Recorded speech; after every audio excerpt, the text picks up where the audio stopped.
A new PlayStation 5 is coming this holiday season, but it is not the PS5 Slim, even though that's basically what everybody is calling it. There is also going to be a price increase, so the response to this is a bit mixed because some consumers expected to see a PS5 Slim model, while others are questioning why the price is higher for the digital version. And anyone with existing PS5 plates is learning that they will not be compatible with this new model. There's also some good to be said about the announcement. It should offer more options and choice for those buying a PS5, in addition to helping with supply and demand and the distribution of the PS5 to hit their goal of selling 25 million just in 2023. There's also bad here and criticism from consumers about the way this is being set up and how there's even less things coming in the box, even though there is a price increase on the digital version of this PS5. So I put all the good information right here at the beginning of the video so you don't have to go looking for it. It's sort of an opening monologue. It's a longer video because it's a live stream. I then end up discussing this with the live audience for a couple of hours, so make sure and hit subscribe and the bell button so you don't miss out on the content. So, a new PS5 is coming, but not in the way that many expected. Rumors and leaks had fans believing that a PS5 Slim was on the way. Now, while I continued to say back then that according to the most reliable insiders and sources that I could find, we were looking at a unified model with a detachable drive, and that's exactly what we got. For those who thought Tom Henderson didn't know what he was talking about, he's now 2 for 2 on the PlayStation Portal, as well as the PS5 with a detachable drive, and it not really being a Slim. Even though the model is smaller, they are not billing this as a PS5 Slim. They're not even calling it that. In the past, they actually called it the PS4 Slim or the PS3 Slim. This is just going to be the new version of the PS5. So first, I want to walk through what they announced. I want to look at the price point. I want to look at the details. And, many are curious why there is a higher price point for the PS5 Digital. So we're just going to sort of look at the announcement. Now, second, I want to talk about the good elements to this. Obviously, some folks are disappointed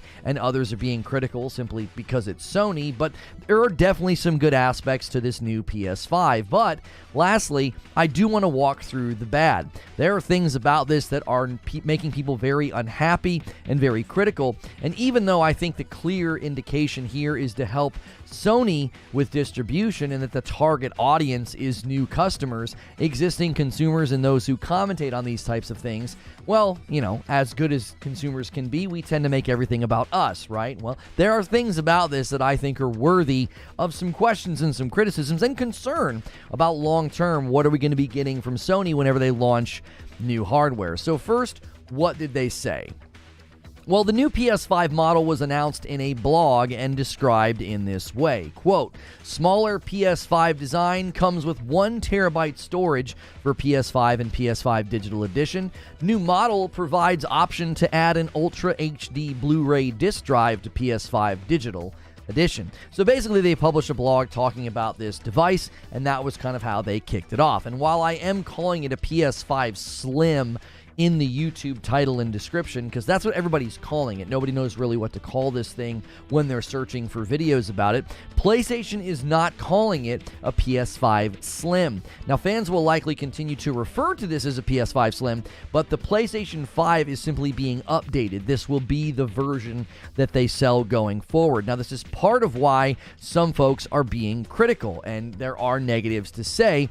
And to go on about that, I'll talk about that in a separate video or later. Now, I do want to say here, though, that they go on in the blog explaining when this will show up and how. They said, as the holiday season approaches, we are excited to share that we have a new PS5 model launching. To address the evolving needs of players, our engineering and design teams collaborated on a new form factor that provides greater choice and flexibility. The same technology features that make PS5 the best to play are packed into a smaller form factor, along with an attachable Ultra HD Blu-ray disc drive with a 1 terabyte SSD for more internal storage.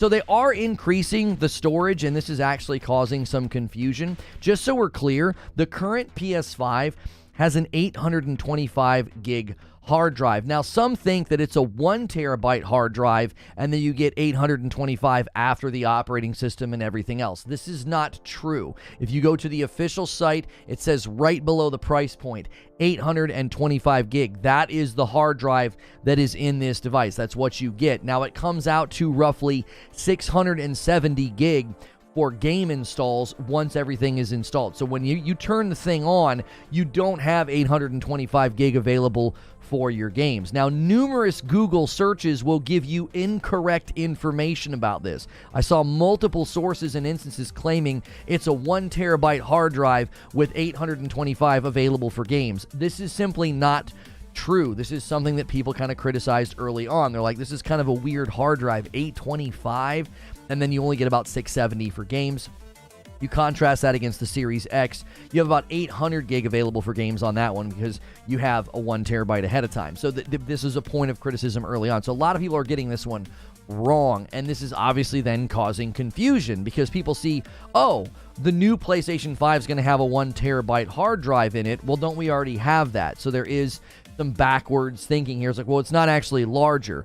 Based on the current model of the PS5, the new model should give you approximately 850 gig of storage for your games, up from the current of like 670. So on the subject of how much smaller it is physically, they did speak about that. They said that the new PS5 has been reduced in volume by more than 30% and weight by 18% and 24% compared to the previous models. There are 4 separate cover panels. In the top portion, there's a glossy look, while the bottom remains matte. If you purchase the PS5 Digital Edition, you can also add the Ultra HD Blu-ray disc drive for PS5 later, and it'll be sold separately for $79.99. So it's $80 for the external drive. Now, we're going to talk about price in a section that I talk about the bad, because there's some weirdness going on here with the drive being $80 and the price of the digital. I'll talk about more about that in a moment. In general, I don't find the size difference of the PlayStation 5 to be that compelling. I think the PlayStation 5 is obnoxiously large. I also don't know if it looks that great with the white. I mean, I know the white's sort of iconic and it's eye-catching, but I think it looks much better when you put on like the black plates, or I have the Spider-Man plates. Obviously, this is just my opinion, but I will say the new design is slightly better and sleeker from where I sit, but it still looks like a Wi-Fi router from SkyMall, okay? I've always thought the PlayStation 5 was a very weird form factor. I think the Series X is a lot classier looking, especially if you put it on like an entertainment stand. So they make it clear, though, that this will be the model going forward. They say the new PS5 model will be available starting this November in the U.S. at select local retailers and direct PlayStation were available. It will continue to roll out globally in the following months. Once inventory of the current PS5 model has sold out, the new PS5 will become the only model available. So again, this is not a PS5 Slim. This is the PlayStation 5 going forward. This is obviously related to their strategy of hitting 25 million PlayStation 5 sold just in 2023. I could also see this playing a role in the PS5 Pro rollout, like they're wanting to get the PS5 Pro out likely next year, and this is going to be related to it. I bet you that they do a similar setup. I think that's very likely. There'll be one base model of the PS5 Pro, and then this detachable drive will be able to attach to it. So if you buy it for the $80, it will likely be compatible with the PS5 Pro. Again, this is just a prediction that I'm making. I think they're going to enjoy having a unified SKU, like one base model. That will likely help with distribution. Making a model that's digital and making a model that has a disk drive has likely been one of the causes. There were many causes, but one of the causes for supply constraints. But with the drive included or without the drive included, the digital version, that's likely how the PS5 Pro will ship as well. And major points of criticism are, I'm going to touch on this in a separate segment about the bad, but I will try to quickly address the question of price here, okay? Because the question of price is, I think, a valid one. The disc version of the new PlayStation 5 is at the same price that it's always been, $499, but the digital is going up to $450, I'm sorry. So $450. So you can buy the disc version for $500 or the digital version for $450. At first I thought, okay, well, the hard drive's a little bit bigger and it's a modular device. You know, those are nice upgrades. But the disc version's not any more expensive. Like, it gets the bump in storage as well. So it doesn't really make any sense. Like, I get from a business strategy, when you're in the lead, this kind of works. Folks are going to criticize and complain all they want, but PlayStation is basically saying, you know what, our console's more, and, take it or leave it. It's going to cost more than what the competition is doing. And we don't care, right? Brad Sams has a video about this that I'm going to react to, I think, where he talks about how this sends a loud and clear message that Sony's like, yeah, we don't even care about Xbox anymore. We're not even going to worry about competing on price or being in the same price hemisphere. When demand is as high as it is for your product, a $50 price bump is not going to make the average consumer bat an eye. When you're spending $400, $450, especially when you're looking at something that's newer and shinier and has a slightly larger hard drive, most people aren't going to say anything, right? Many are going to justify it and say, well, I'm getting a little bit more storage, especially since the larger Series S has already laid that groundwork. Now, granted, the Series S storage is double, and this is not as much. You're not getting nearly as much of an increase in your storage space. But again, when your product is performing better, when it's in much higher demand, you can raise the price of it. This is basic economics. The idea that it needs to be defended or criticized, I mean, they don't really need to defend it. I'm not even defending it. I'm acknowledging that it's a frustration for consumers to see the price go up on something when they're not really getting more. In fact, they're kind of getting less. I'll talk about that in the bad segment. You know, there's these classic cries right now of, well, this is just greed, somewhat humorous, as many of these people type on an electronic device like an iPhone that is driven by the exact same economic model of raise the price when demand is high. But, sure, criticize Sony for doing it, but this is basic economics. When you're the market leader and everybody wants your product, you can raise the price. And if the market bears it, the only conclusion to come to is, hey, we made a good business decision and we kept the shareholders happy. Like, I'm not saying that this is exciting for consumers to spend more money, but the market typically bears things like this. Everybody claiming that Fortnite skins are too expensive. Well, the market bears that and supports it. And so you can't really claim that those skins are too expensive. If they were, then they would not be at the price that they were at because the market wouldn't support it and they would bring the price down accordingly. Like, imagine telling shareholders, well, all of our market research and projections indicate that we could apply a price increase in relation to the overwhelming demand, but we didn't do it because people are going to cry about it on Twitter and Reddit. Like, they just don't care about these sorts of things. I think gamers are starting to conflate the fact that our feedback has power in the realm of games with patches, updates, quality, that type of feedback. But in the realm of business and basic economics, money has the bullhorn and it shouts the loudest. So speak with your wallets. I think that's the best thing to do. So let's talk about the good. I do think there's good. I'm going to get to the bad. The good section's not as long as the bad. I actually am a little bit more critical of what they're doing with this. So I think it's nice for new customers buying into the PlayStation 5 to have more storage, and that's one of the good things about the new version of the PS5, right? It certainly isn't a huge bump, but another 200 gig can minimize how often you have to uninstall a game. I'm curious if they can use the spot where the disk drive goes to allow for a hard drive expansion down the road. Like, maybe you have no interest in the disk drive, and you're like, well, maybe you can sell a hard drive to slap on there, and it would make my storage significantly larger. It might not be a great accessory, though, or a great add-on, because then that would mean that you couldn't add the disk drive later if you suddenly wanted to. So I do think that is one of the good things, though, is that we are getting more storage. 200 gig I do think is helpful. It's not a game changer, but it certainly is helpful. I mean, there are some certain times where I could install a couple more games before having to install one of the big ones, because typically there are games like Jedi Survivor and others that just take up a massive amount of space, and anytime I'm installing new games, I'm usually hunting for something to uninstall. Now, the second good thing that we could say about this is it is now a modular device. This gives the customer more choice without having to make two completely different models, right? Sony doesn't have to continue to make a disc version and a digital version, and then that choice is still there for the consumer. So it helps Sony, but it also offers the customer that continued choice, as well as down the line. Maybe you buy a digital version, and then a year later you're like, man, I would really like to have the disc drive for either movies or whatever, and you have the choice to then go upgrade. I would strongly encourage you, if you ever think you're going to use the disc drive, then buy the disc drive version, because I'll talk about that when I'm critical and talk about the bad things in a separate segment. There is no way it makes sense to buy the digital version and then the disc drive later if you're even considering it. It's going to cost you more money, which is nuts. But having those two different models, I think, actually will help both the company and the consumer.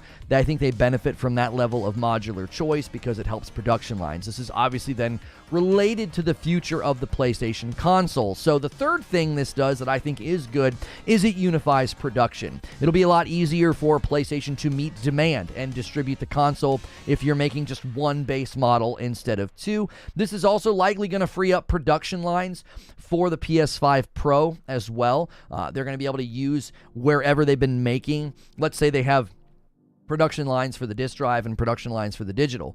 Well, some of those production lines are getting freed up now because you're no longer making a disk drive version of the PlayStation 5, and that could be maybe where they dedicate resources, bandwidth, and manpower to creating and distributing and making the PS5 Pro.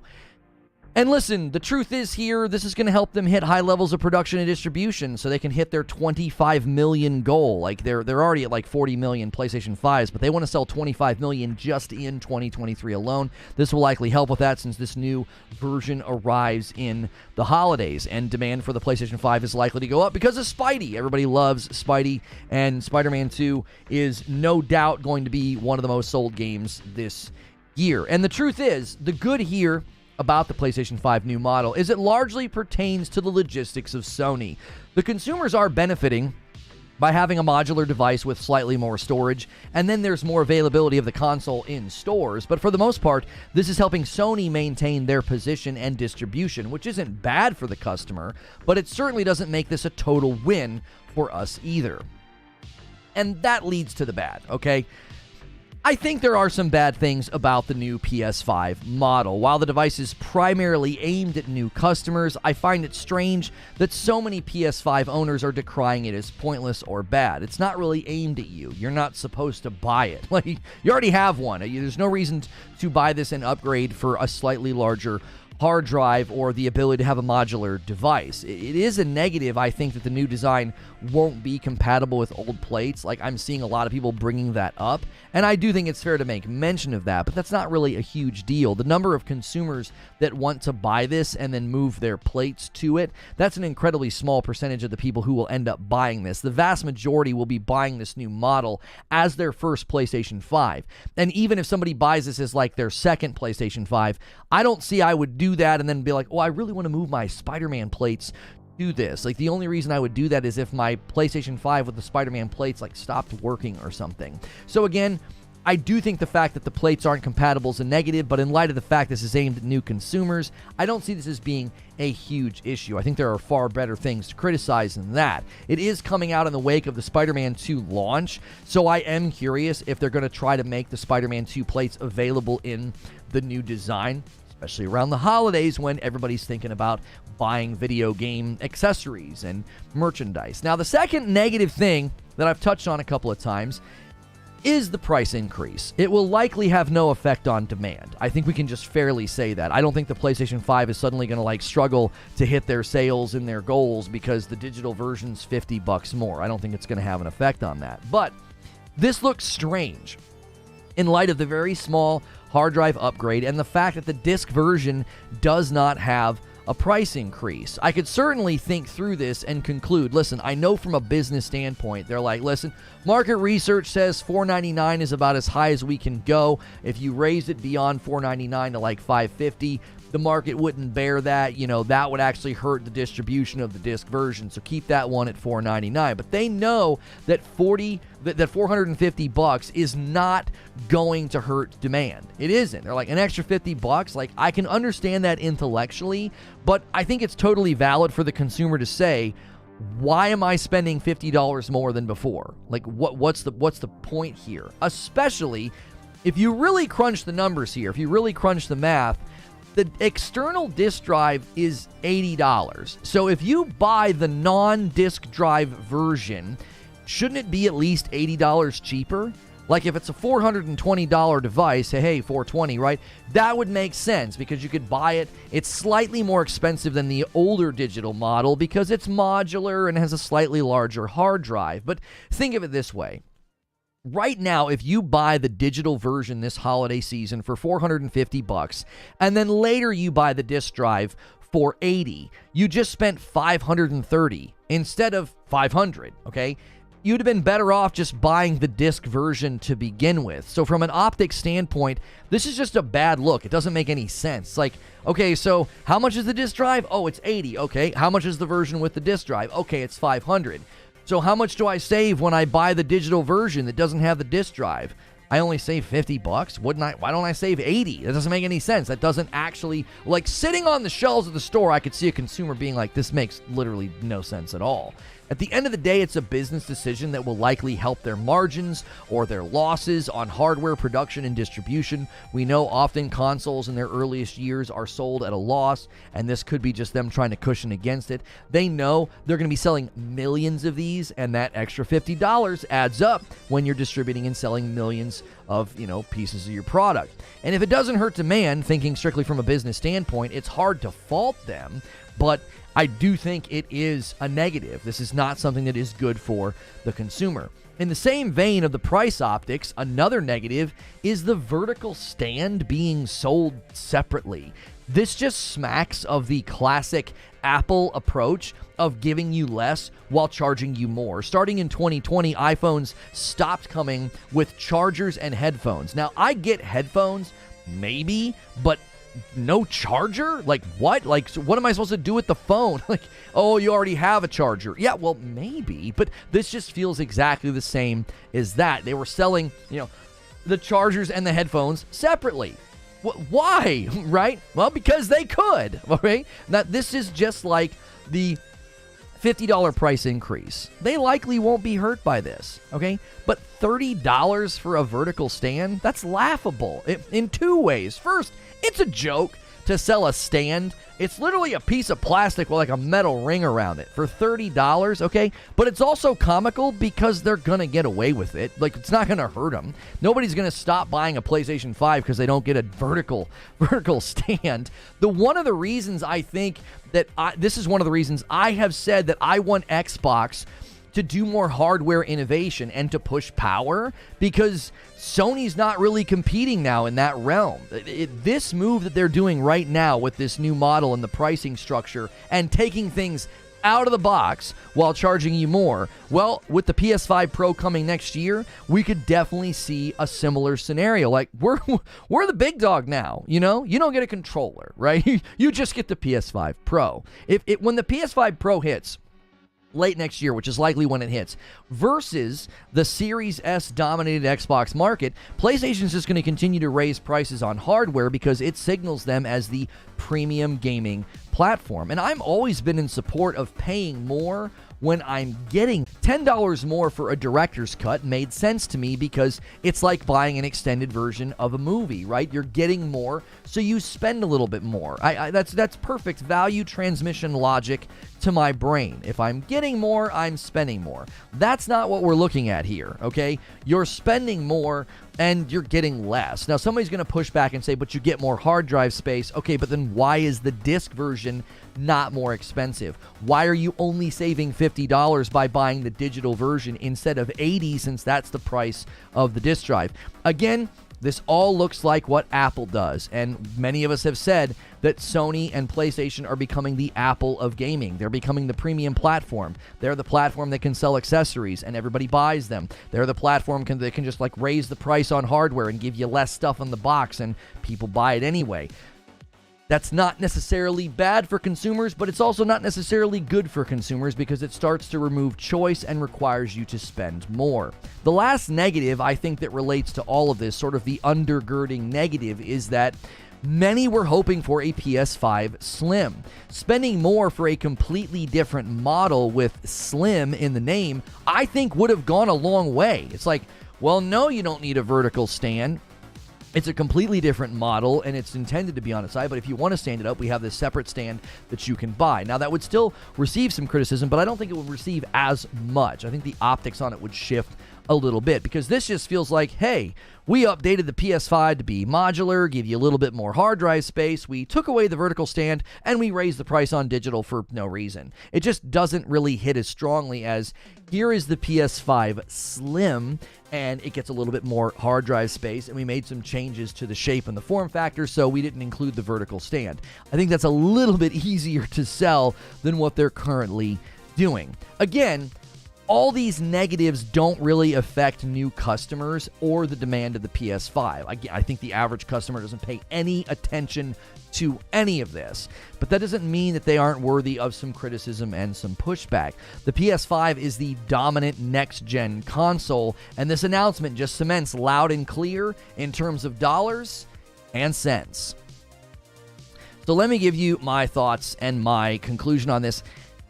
At one level, I'm actually glad that they're not doing a Slim. I think it makes way more sense to do a model update that benefits both Sony and the consumer to different degrees, right? A Slim doesn't do much in my mind other than look different. I very much didn't care for the idea of a Slim. I was like, no, the idea of unifying the SKU, it makes way more business sense to me. And it also, in my mind, is better for the future of just getting the console out there. Just distribute the heck out of it. Like, that's better for everybody. A Slim doesn't really necessarily help do that. A modular approach, unifying the PlayStation 5 into one base model, this helps with distribution and demand, and in general, I think this also then helps with the PS5 Pro, which is something that I'm looking forward to. Many people, similar to their criticism of the DualSense Edge or the PlayStation Portal, they say that the PlayStation 5 Pro is pointless.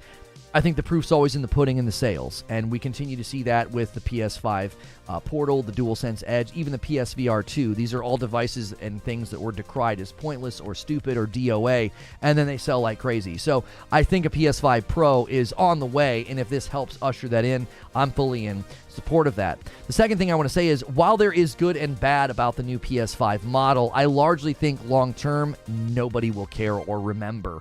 Beyond remembering, I just don't think customers are even gonna notice, right? Something being new, it's different, it's smaller, it's got more storage. I think that will go a long way to justify a $50 price jump for most people. Again, to me, I think the vertical stand being sold separately is the bigger concerning issue. Like, what's next? Consoles releasing without cables and without a controller? Like, is that the future? Is that PlayStation's future? Like, are they going to become Apple? And they're like, here's a console. Oh, you wanted a power cable with your console? Oh, no, that's $5. Like, we do not want them getting to a position where they feel that they are so dominant and so siloed up as a brand that they can just kind of do whatever they want with the hardware and with the peripherals. I never mind spending more money when I get more. I don't like spending money when I get less, and I think that's fair. My conclusion is this: PlayStation is clearly gearing up for a big turn-up in distribution, but they are likely also laying track for the PS5 Pro, and from where I sit, that's what I want to see in gaming. The PSVR 2, the Portal, a strong console that pushes hardware innovation and strength, and then accessories. All of that benefits me as the consumer. I get more. I get better experiences, cooler experiences. I just tried out the MetaQuest 3 last night, and the hand tracking blew my mind, right? Like, that's the stuff that I'm into. I want to have the new, the better, the faster, the stronger. Push it.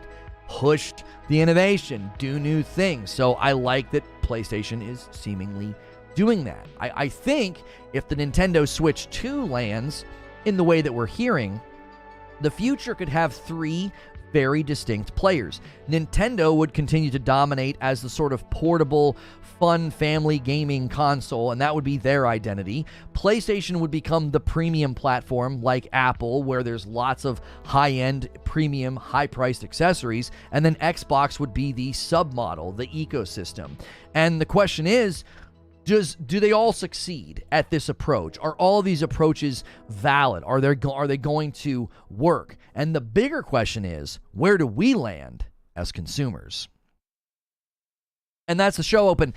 Thank you guys so much for being here this morning. Good morning, good afternoon, and good evening. There's good and there's bad here. I am being critical of some of this. This is very concerning. I feel like, PlayStation could be heading in the direction that Apple likes to head, and I don't want to see a future where, like, a PlayStation 5 Pro doesn't even come with a controller because they're like, well, that's the price. Sorry, that's what it is. And I think that's a valid concern. So I don't think this is all a good, smiley, shiny, exciting thing here.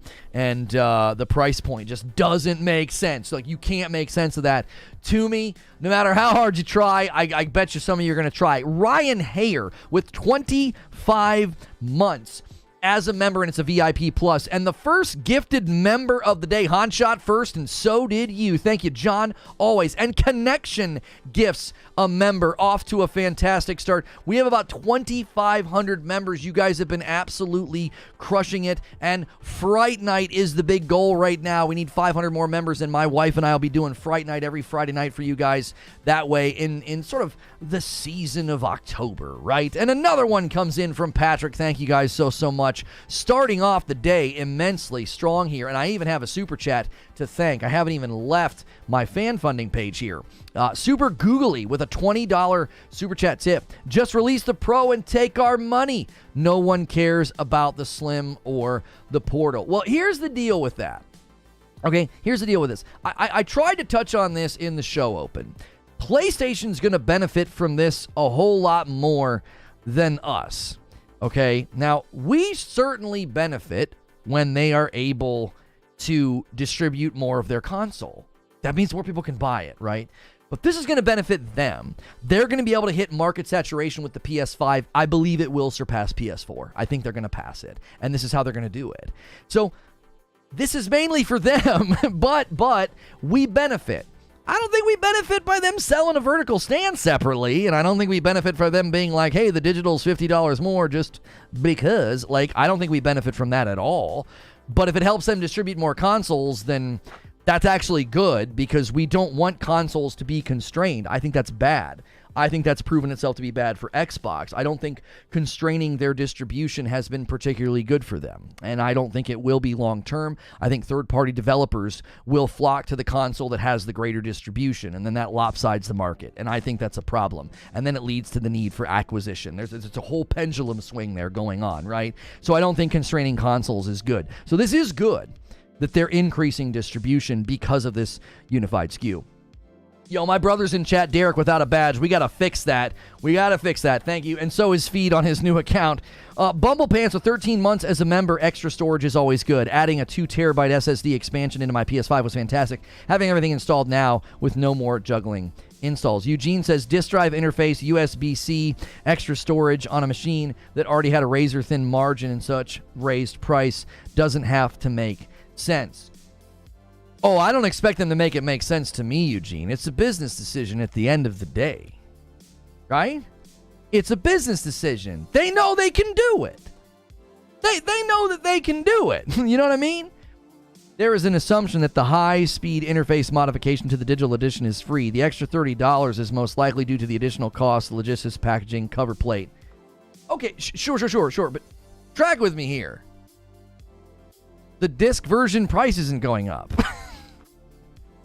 Why is that not going up, right? I know intellectually why it's not. They know $499 is about as high as they can go. They know that. They do. They can't just suddenly be like, yeah, it's $550. But the digital version going up? Yes, but both got the modification. Right, so why am I only saving $50 by buying the digital version? Like, riddle me that, AOZ. Come on. You know I love you. I know you're at SIE. You're the man. But riddle me that, Batman. I'm not saving $80 by buying the digital. I'm only saving $50. It's more expensive to buy the digital and the disc drive later. That don't make no sense. That doesn't make any sense, bro. Come on now. I know they're going to get away with it. They're the leader. Their product's in greater demand. Apple gets away with it. Apple's like, you don't get a charger anymore with your phone. And people are like, yes, sir. Thank you, sir. May I have another, sir? You know, they slap you in the mouth. No charger. No headphones. And it's more expensive. And you're like, I'll buy one. You can get away with that when you're in the lead. Meech with 25 months on the VIP morning chat and Lono. Happy to be part of the Red Badge crew. Welcome back, Meech. The disc version has margins built in. You don't have to explain this to me intellectually or from a business standpoint. You don't have to. I get it. I can buy a digital right now for $400 and a disc drive for $500. And then when the new one launches, I can buy the disc drive for $500 and suddenly the digital's more expensive. And then I'm going to stare at a portable, an expansion hard disc drive, for $80. And I'm like, what? That doesn't make any sense. Now, if they would have charged $420 for the digital, that would have made sense. 2 gifted members coming in back to back. It's a double. That's also a 20 bomb layup. Thank you so much. The layup goes to RPG. That's such an easy score. Puts it in so lightly. Thank you so much, RPG. Tempting one of the big boys to drop a 20 bomb. Let's get the scene switcher going so you guys can see. You guys can see my awesome. Whoop, that's not right. This right here. Look at that. Isn't that sick? Another shirt from Into the AM. Be sure to check out their collection. They're having a sale right now, and you can stack my code on top, code Lono, or intotheam.com/Lono. The comparisons are the old hardware and why the price needed to be increased on one and not the other, and it's because Sony doesn't subsidize their hardware, and the digital was barely breaking even. Right? I get all of that. Do you stare at a God of War Ragnarok bundle and wonder why it's $20 cheaper? What do you mean? DK Bager with the gifted member, continuing to push the line. Thank you so much, DK Bager. Little bit of a member train. Jump on, guys. You can gift one at a time. Don't let the big member bombs scare you off. Those single ones add up quick. Bundles always cost a bit less. Buy a Whopper and fries and large cola separately, and it's more than the meal. It doesn't matter.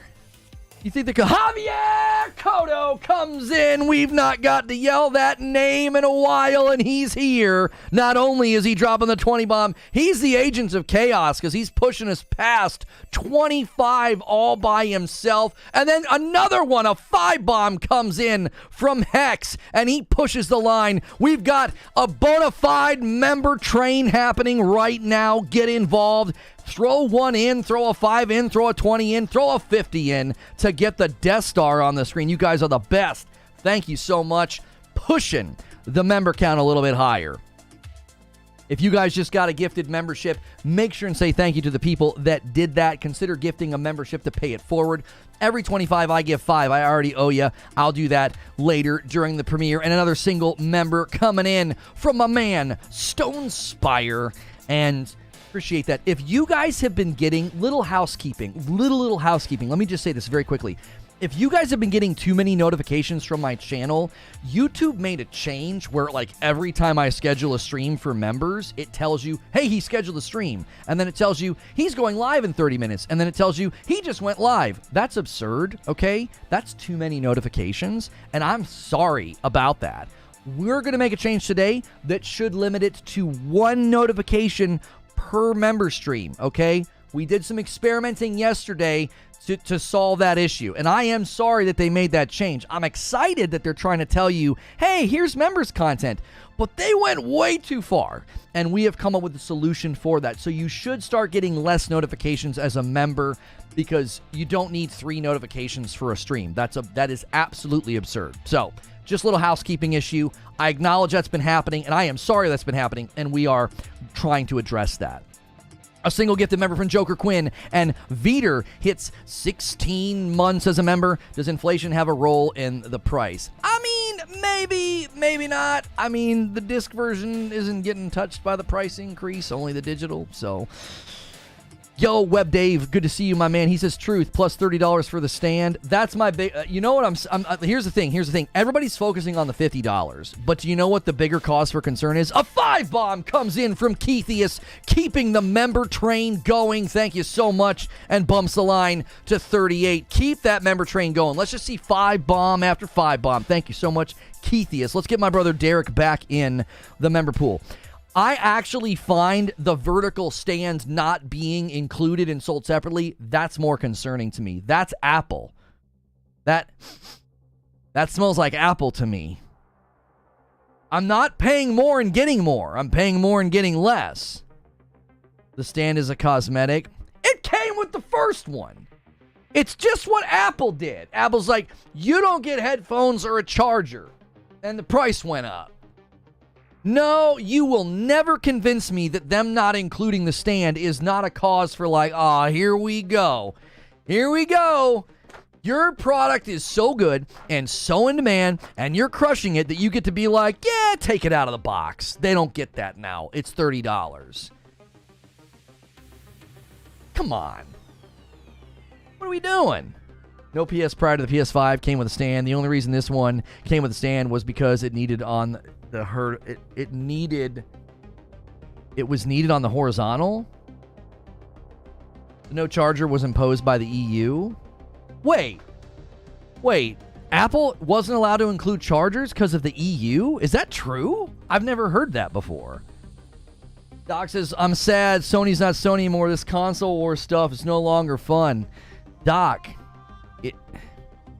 it's like when you're at the game, right? And one team has like 52 points and the other team can't even kick a field goal and everybody just leaves.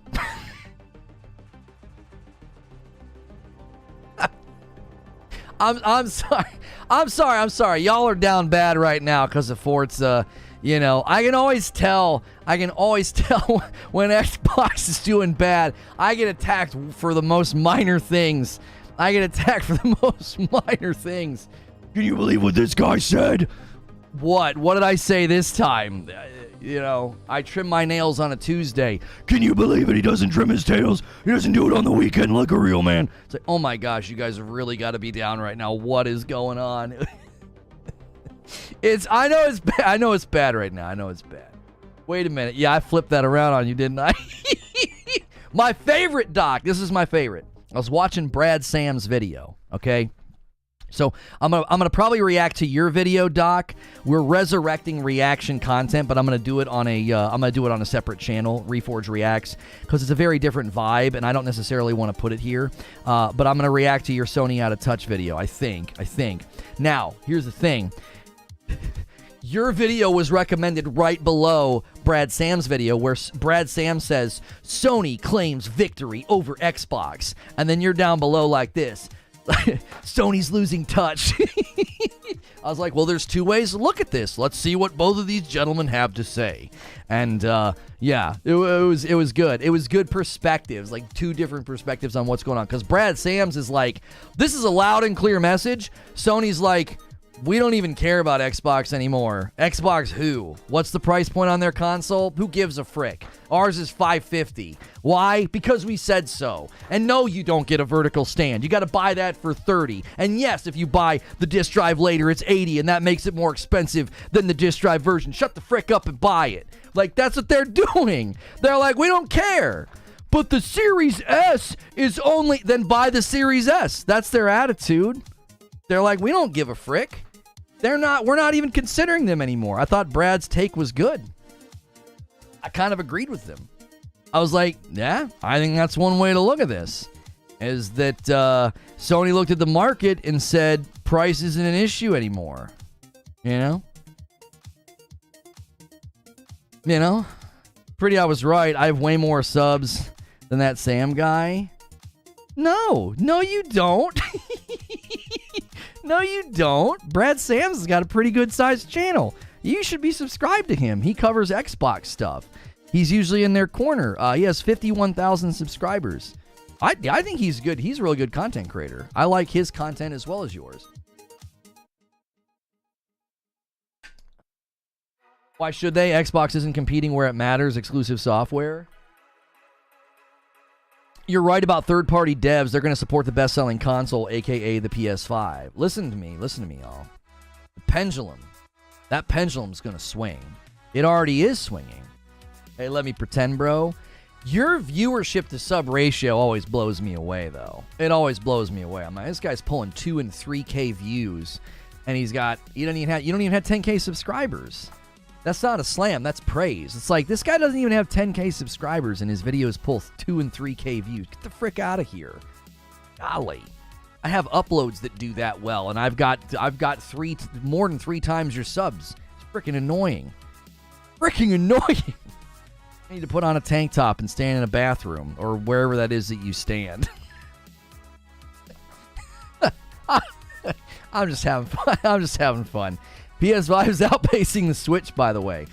Right, when you start outpacing the Switch, now the real interesting thing is going to be, and one of the reasons I think that they're trying to ramp up distribution is I think PlayStation knows that Nintendo is coming.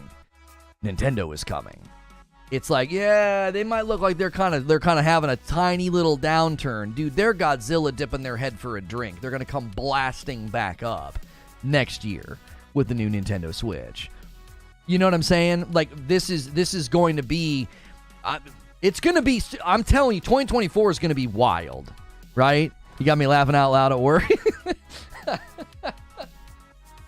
It's like I invest all this time and all this energy, and I'll just put on a freaking tank top, stay in a bathroom. Goodness gracious. Maybe I'll get more views, you know? I think it helps, you know. I think it helps when you have nice arms, you know, and I got a nice beard too. I think the beard works. I say keep it. Don't ever shave your head again, though, all right? We don't need your brother calling you the Puerto Rican Lex Luthor. But I think next year it's going to be crazy. 2024 is going to be bonkers. 2023 has been bonkers with the cadence of games, like big games. Boom, boom, boom, boom, boom, right? Hi-Fi, Hogwarts, bam, bam, bam, bam, bam, all year. Game after game after game after game after game. And then next year is going to be the year of, I think, of hardware. It's going to be Nintendo Switch. It's going to be PS5 Pro. If they ramp up PSVR 2, if the Portal continues to ramp up and distribute well, I think that's where we're headed. Next year's, like, the theme of next year is going to be hardware distribution. Just both Leviathan companies, just PlayStation and Nintendo, just absolutely going crazy. And I actually think this whole pendulum swing of they're going to dominate the hardware. It's going to enable PlayStation to do this. PlayStation's like, yeah, you don't get a vertical stand, and this is more expensive, and that's more expensive. They're going to continue to do that, by the way, because they can. The market will allow them to. This is what companies do, right? When demand is high, prices go up. When demand is low, prices go down. Like, this is basic economics. When a market is got a dominant leader and demand for their product is very high, we saw this with Apple over the years. So that, I think, is why you're seeing an acquisition pendulum swing, because Xbox is saying, we can't do that. Can't do it. We will not be able to do what Nintendo's doing, because literally nobody can do what Nintendo's doing. And PlayStation has absolutely taken over console. Like, they're the premium console. That's it. That race, that fight is over. Well, the only way you feed an ecosystem is with content. Phil said it in an email. So I think this is the future. Like, the PlayStation 5 Slim, it's not a Slim, but you know what I'm saying. The PS5 Slim is sort of the beginning of what I've been thinking is coming, is this sharp divide. All the platforms are going to be so distinct. There's no longer going to be this, well, you know, they're kind of similar. No. They're going to be completely different. Nintendo's been doing their own thing for a very, very long time. It's always kind of seemed, you never see those memes on Twitter where they're like, there's two people fighting and there's like somebody in the background just like drinking a drink, and they're always like, that's Nintendo as Xbox and PlayStation like duke it out. I honestly feel like that's changing, right? Lono, Doc bash Sony constantly, but he owns a PS4 and a PS5. That makes him a Sony bot. I don't understand, like, having to put people in categories so you can call them a name. I don't understand that. I stopped doing that when I wasn't, like, on a playground and 7 years old. So what? And I don't think he bashes Sony constantly. I think he has preferences, and those preferences determine what he praises and what he criticizes, right? I mean, the man basically said Recore was more fun than God of War Ragnarok. Like, okay. I thought Recore was awesome. I thought the ending was all jacked up pacing-wise when you got to the pyramid that kept getting harder and harder and harder as you went up, and the only way to get strong enough was to go grind, like, really weird side trail missions and stuff. But I thought, okay, this is a picture into a man's preferences, and that's going to determine where people go. Like, my preferences are I like action, adventure, RPG, open world games. So where do you think I'm going to land, right? It's just the way people are. Build a strong PC that'll keep you in the now until past 2030. I'll tell you one reason that I'm not too keen. I'm more, and this relates to the PS5 Slim. This relates to the PS5 Pro. The reason I'm way more inclined to buy a PS5 Pro. Okay. So let's just do the math. I bought a PS5 and a PSVR 2. That puts me out a little over $1,000. Okay. and let's just say I spent that between 2020 and now. So over 3 years, I spent $1,000. That's not that much. If you have a PC and you're upgrading it periodically, I'm still kind of ahead of you. You're gonna probably spend more than me if you're buying like a reasonable gaming rig, and then over the course of 3 years, maybe you upgrade a couple of the peripherals, or maybe you buy a VR, okay? That's not cheap. The VRs are not cheap. VRs are gonna cost you around $500 or more. Okay, so I'm still, I think, economically, I'm still ahead of somebody that's like heavily investing in, I want to have gaming PC experience. And then if late next year, they drop a PS5 Pro and I buy that, I'm still within the hemisphere of like, I'm not outspending a front-of-the-line gaming rig person, like front-of-the-wave gaming rig person. And when you're on a gaming rig, you got to put up with the bad ports this year. You got to put up with the absolute abysmal state of when a game lands multi-platform, and unless it's Capcom, you don't get a good game, right? That's why I'm like, I don't really want that. What's an action RPG again? I know listen to me. That clip where I said, there's a clip floating around where I said action RPG is like a new category or whatever. That's being ripped out of context. I was talking about open world action RPGs like Horizon Forbidden West. I wasn't talking about Diablo from 20 years ago. I was talking about it's a new concept. That's what always happens, man. Like, we're having a 20-minute conversation. We get in the lane or the vein of talking about, like, Horizon Forbidden West and these open-world games, these open-world action-adventure games that I believe are action RPGs. I'm not thinking about Diablo. So I say, this is a new category. It's, maybe in the last 15 years. Funny enough, if you go research when the first, like, third-person open-world style action RPG came into existence, right on time. It was about 15 years ago. I wasn't talking about the entirety of the genre, but when you have, smear merchants that do that kind of thing, like, come on. Like, that, it's ridiculous. It's ridiculous. To be that desperate, like, to watch 2-hour streams, like, come on. Like, that's just ridiculous. In the vein of categorizing games, that subject is exhausting. I saw people saying that classic Zelda is an action RPG. Really? Huh. It's interesting. That's an action RPG. I always thought those were classic adventure games, but whatever. Seeing how Sony is trying to move older stock, making the OG digital system more cheaper than this new version is a good strategy. Making the OG... Oh! I didn't even consider that. So they likely are making more of the current digital version than the disc version, would be my assumption, because I think it probably sells faster because it's cheaper. So I never even considered that. Leo Mara said that in the members only Discord. Somebody's going to go to the store and they're going to see the old digital version for $400, the new digital version for $450, and they'll clear out the old digital version stock faster. That's actually freaking... That's a point I wish I would have considered. That's a very good point. That would have rounded out some of my commentary in the opening monologue, because if you go to the store and the new digital version's $400 and the old digital version's $400, which do you think you're going to frickin' buy? I wouldn't be surprised if by the time these things hit the store, the disc version, the old disc version of the PS5 is a lot harder to get your hands on. It'll be the new disc version, the new digital version, and then the old digital version. You'll have those three largely on the shelves at stores. So they raised the price on the digital and then put the OG on sale. It's not cheaper, though. That's not actually cheaper. It's the same price. It doesn't matter, Gilly. If you go to the store, that's what you're going to see. Think like the consumer, Gilly. You go to Target, and you're like, I'm going to get myself a PlayStation 5. I'm going to get Billy a PlayStation 5. And they have three options. They have the old digital for $400, the new digital for $450, and then the disc for $500. Well, the old digitals are going to sell like crazy. They're the cheapest.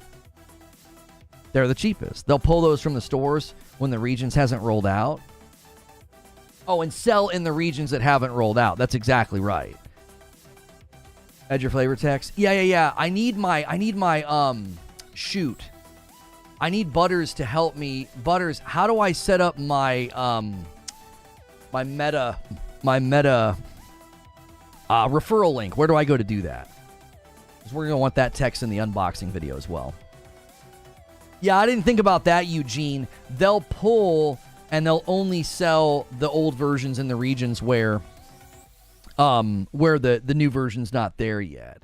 But I still think what Leo Mera is saying stands to reason.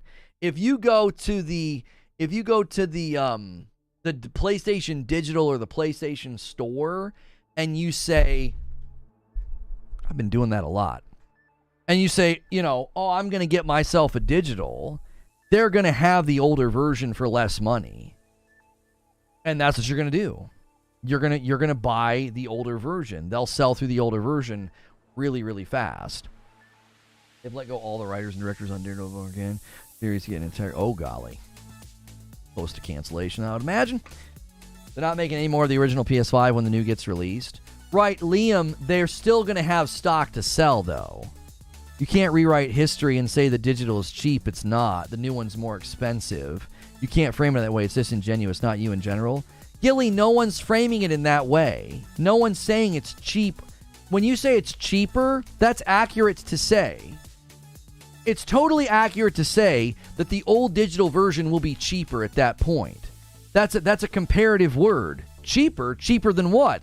Cheaper than the new digital. Cheaper than the disc. So it will likely sell faster. That was Leo Mera's point, is that if you go to buy and there's still old digital versions in stock, you're going to buy that. That's going to sell way faster because it's $400. Well, this one's got a slightly larger hard drive and you can add a disk drive to it later. And they're like, well, that's worth $50. But the other people will say, no, race to the bottom. Give me the cheapest thing you got. No one's saying it's getting cheaper or going on sale. Nobody's saying that. Like, you're pulling your guns from your holsters to shoot a bandit that isn't here. Like, nobody is indicating that. Leo Mera was simply saying, as a strategy, having that price hierarchy will help sell the old version of the digital. That's all he was saying. Is there going to be a Pro coming soon or just the Slim? They're not calling this a Slim, but we're all going to probably continue to call it the Slim. They're not calling it the Slim. This is the new PS5. So going forward, when you go to buy a PlayStation 5, this is the one you'll be able to buy. It's cheaper than the new one. The old has not changed in price. It's not any cheaper than it has been. It's not cheaper in and of itself. Nobody was saying that it was, Gilly. You're on guard for something that isn't even necessary. Nobody is saying that. Can't even get an OG PS5 digital. They don't even sell it on the direct store. So maybe they're already ramping down production then. Maybe they're already ramping down production because of this. That might make sense as to why the last couple times I've gone to the direct or the website, only the disc version was available. It's likely because they went to the production lines of the digital and said, start making this new SKU. Start making this new base model. And then they continue to work through the disc drive, versions. Then those production lines will stop. They probably already have. And then they'll sell through that stock. And then only the new version will be available. The only way they're hitting 25 million and the only way they're hitting the distribution that they need to hit their goals is they would have had to have stopped making the digitals a long time ago and started making the new ones. There's no way. You've got to be able to have millions of these things ready to go by holiday. The digital was such a razor thin margin, they basically stopped producing them. Oh. Well, there you go. That's probably another reason they decided to raise the price. They're like, we don't like having razor-thin margins on something that we're selling millions of copies of, you know? The PS5 pricing is one last gut punch by Jim Ryan before heading out into the sunset. That man's going to head out into the sunset with record-breaking PlayStation 5 saturation. He ain't gonna hurt him at all. Hang on. Menu... What do I do? Oh, my referral link. Oh, it's in the app. I go to... Where are you? You just clicked on menu? Can I do that on the mobile app, Butters? Because we want to include the referral link in the video. I've got the Meta unboxing today. Where is it? Yeah, I don't... Wait. Refer a friend. I got it. Thank you. Thank you, Butters. I found it. You are the best. We have a Meta 3 unboxing today, and if you guys use my referral link when you sign up, it will give us both We both get a $30 gift card, right? Like a $30 credit in the store when we do that, Butters. Next year, Reforge Roast Pumpkin Spice Edition. The faceplates are confirmed, too, for the new model. I don't think that's as big of a deal. I saw people bringing up the faceplates not being compatible, and I was like, okay, let's everybody just calm down. How many people who currently have faceplates are going to buy this thing and be upset about that? What? 5 people in the world? There's not going to be that many existing customers that do that. The lion's share, 95% of the people buying this thing are buying it either brand new or maybe as like a second PlayStation 5. The percentage of consumers who are like, well, I have Spider-Man plates, and if I buy that, I can't use them. Well, who are you? Why are you doing that? That's not the majority of the consumer base that's buying this device. That's not. So I don't think that's as concerning as, again, in order of severity, I think the vertical stand being sold separately is the biggest thing. Don't know. We don't want this to become like Apple taking chargers and headphones out of the box and charging us more. I think that's bad. There's no way to stop it when the company's doing so well and their product is so well in demand. Has anybody been able to stop Apple from doing that? Have we been able to? No. Okay, well, that standard's already now set. PlayStation's already laying groundwork to give you less in the box for more. That sucks, okay? The next thing that I find frustrating is the $50 price increase, because basically I don't save $80 by opting out of the disk drive. I only save $50. And it's more expensive than the previous digital model, and I think it's fair for people to say, why? Well, business reasons, sucker. Like, we know that the market will support this. Sorry. And then the next very minimal thing is the plates not being compatible. I don't think that's that nearly as important. I don't think that's nearly as important or a big of a deal. We just hit 1 hour in the stream, guys. We've been streaming for an entire hour. Do me a favor. Let's get 300 likes on this video. We need 50 more likes. Keep the gifted members rolling. Let's hit that Fright Night goal. We can easily get there. We only need like 500 more members, and we have blasted through those goals before, and we could definitely do that. Already off to a really, really strong start today. If you can't do a membership, do me a favor. Hit the subscribe button. That enables you to talk in chat, and hit the like button. Those are free, and it supports the channel, and it makes sure that you get a chance at that gifted membership. And we also want to make sure my brother Derek gets a gifted membership at least before Friday. I think next year will be big for Sony, but not only because of the PS5 Pro, but 2024 is also the 30th anniversary of the PlayStation. So saving certain announcements for the May showcase for the 30th event may make more sense. That may make sense as to why they bump stuff to next year. They're like, let's just sandbag. They're already having an increase this year. That's great for your shareholders. Spidey's going to push everything into overdrive. And so they're sandbagging. They're kicking stuff down the road. They're kicking stuff to the next fiscal year. Why? Well, you got to keep the shareholders happy. You got to keep the shareholders happy, right? You got to keep moving those percentages every single year. Phil Spencer's talking about prices of consoles and stuff won't go down. Yeah, prices aren't coming down. No. Again, you can explain all of this to me intellectually. From a business standpoint, I get it. But it's totally valid for the consumer to go to the store and say, well, that's kind of dumb. Like, expressing your desires as the consumer is totally fine. The challenge is that, as I said during the show open, money holds the bullhorn and yells the loudest. Money talks way louder than you're crying on Reddit or Twitter. Well, this isn't fair, and they're just greedy. Welcome to the world. Like, it's not even welcome to the real world. Like, welcome to the world. Welcome to reality. All these companies are driven by greed and raising prices and margins. You think there's companies out there that are trying to get your business because they're altruistic and they like you? Like, get rid of that doe-eyed sentimentality. They're all doing it. You're allowed to say you don't like it, but it ain't gonna change anything. Abe tries to call his shots. He says feed, and he gifts a member, and it goes to Epsilon Gaming. Let's get Derek a membership. I don't know what's going on with Feed's account. Mark Miller, I'm not, I think you've clearly got something wrong with your account. I don't think I can in good conscience continue to tell people to try to give a membership to Feed. I genuinely think there's a conflict at some level. Either it's a branded account or you have the thing turned off. I don't know. We can't keep pushing that though, because I don't think it's possible. There's some kind of a conflict with his account. We can't get him a membership for some reason.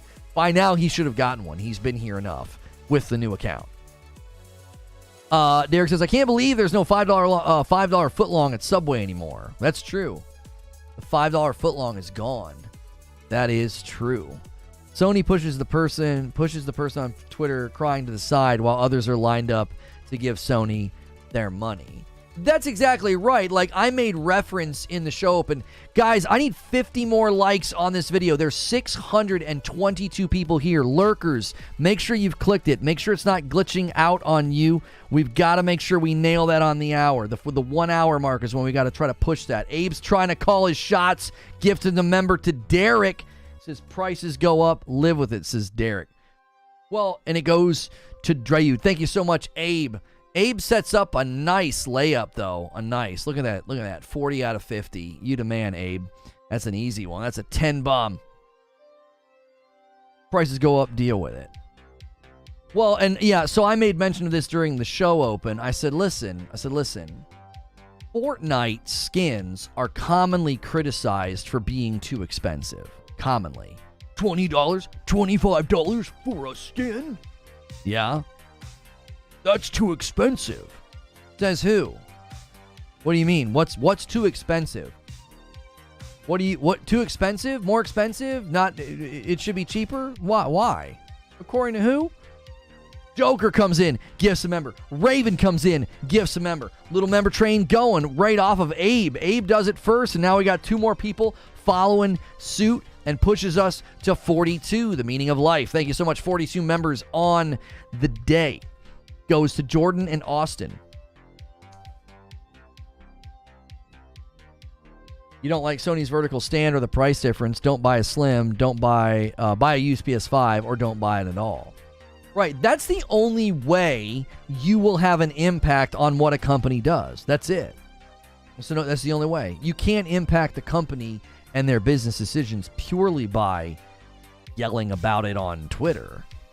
That's just not going to do anything. Now, you might be able to yell about it on Twitter and get a bunch of people to agree with you, and then all of those people decide they're not going to support it and they're not going to buy it, like the vertical stand. If no one buys that vertical stand, Sony's going to evaluate and say, well, maybe we should sell it for $10. Maybe we should just start bundling it in. If nobody buys it, that's the only way you're going to see a change in that practice.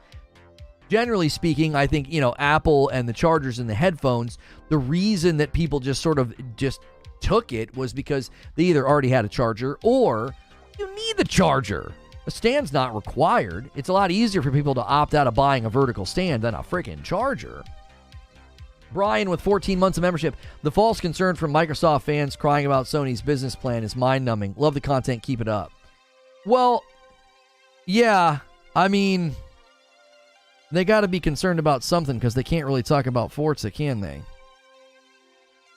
I'm sure Forza's just being review bombed on Steam and the Xbox Store. Oh, no, I know what it is. It's a bad port.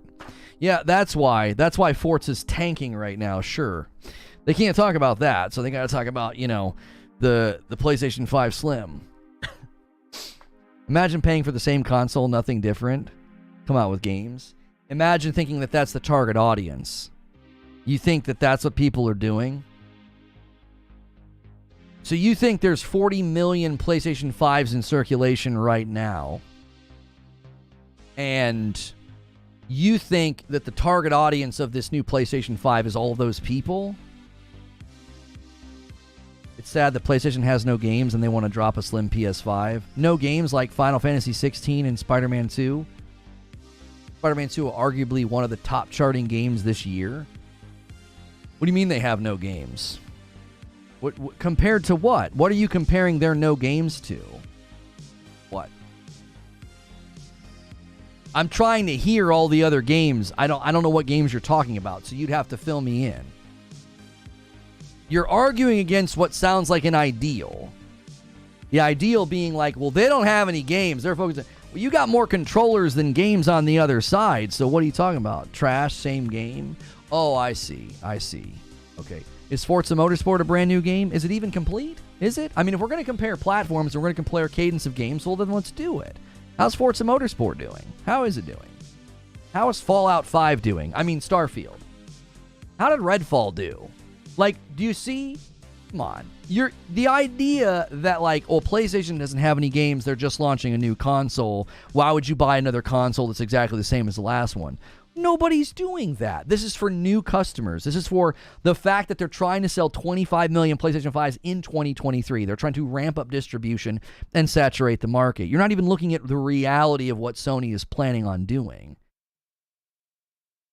And it's always the same, right? It's a claim that, like, PlayStation has no games, and you list all the games, and what do? Those are movie games. Those games are lame. They do commercially incredibly well. They're critically acclaimed, and they win awards. What else do you have to say? What? What are your games doing, other than rolling out patches? I love the new phrase, at launch. Like, that's the new thing, right? Well, the game was bad at launch. The game didn't have this at launch. This game looks better than our game at launch. Jiminy Christmas. Like, if we're actually going to compare cadence and quality, I don't think this year really goes to... There's no way. There's no way. You want to give it to the other side? Go ahead.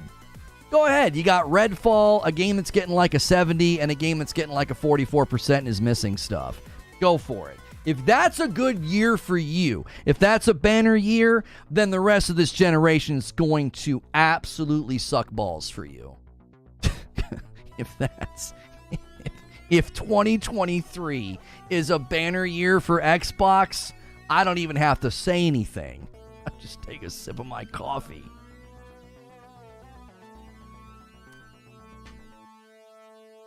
Y'all get so little for so long that you think this year is a victory lap. Like, okay. So he says something bad about PlayStation. Your defense is what about Xbox?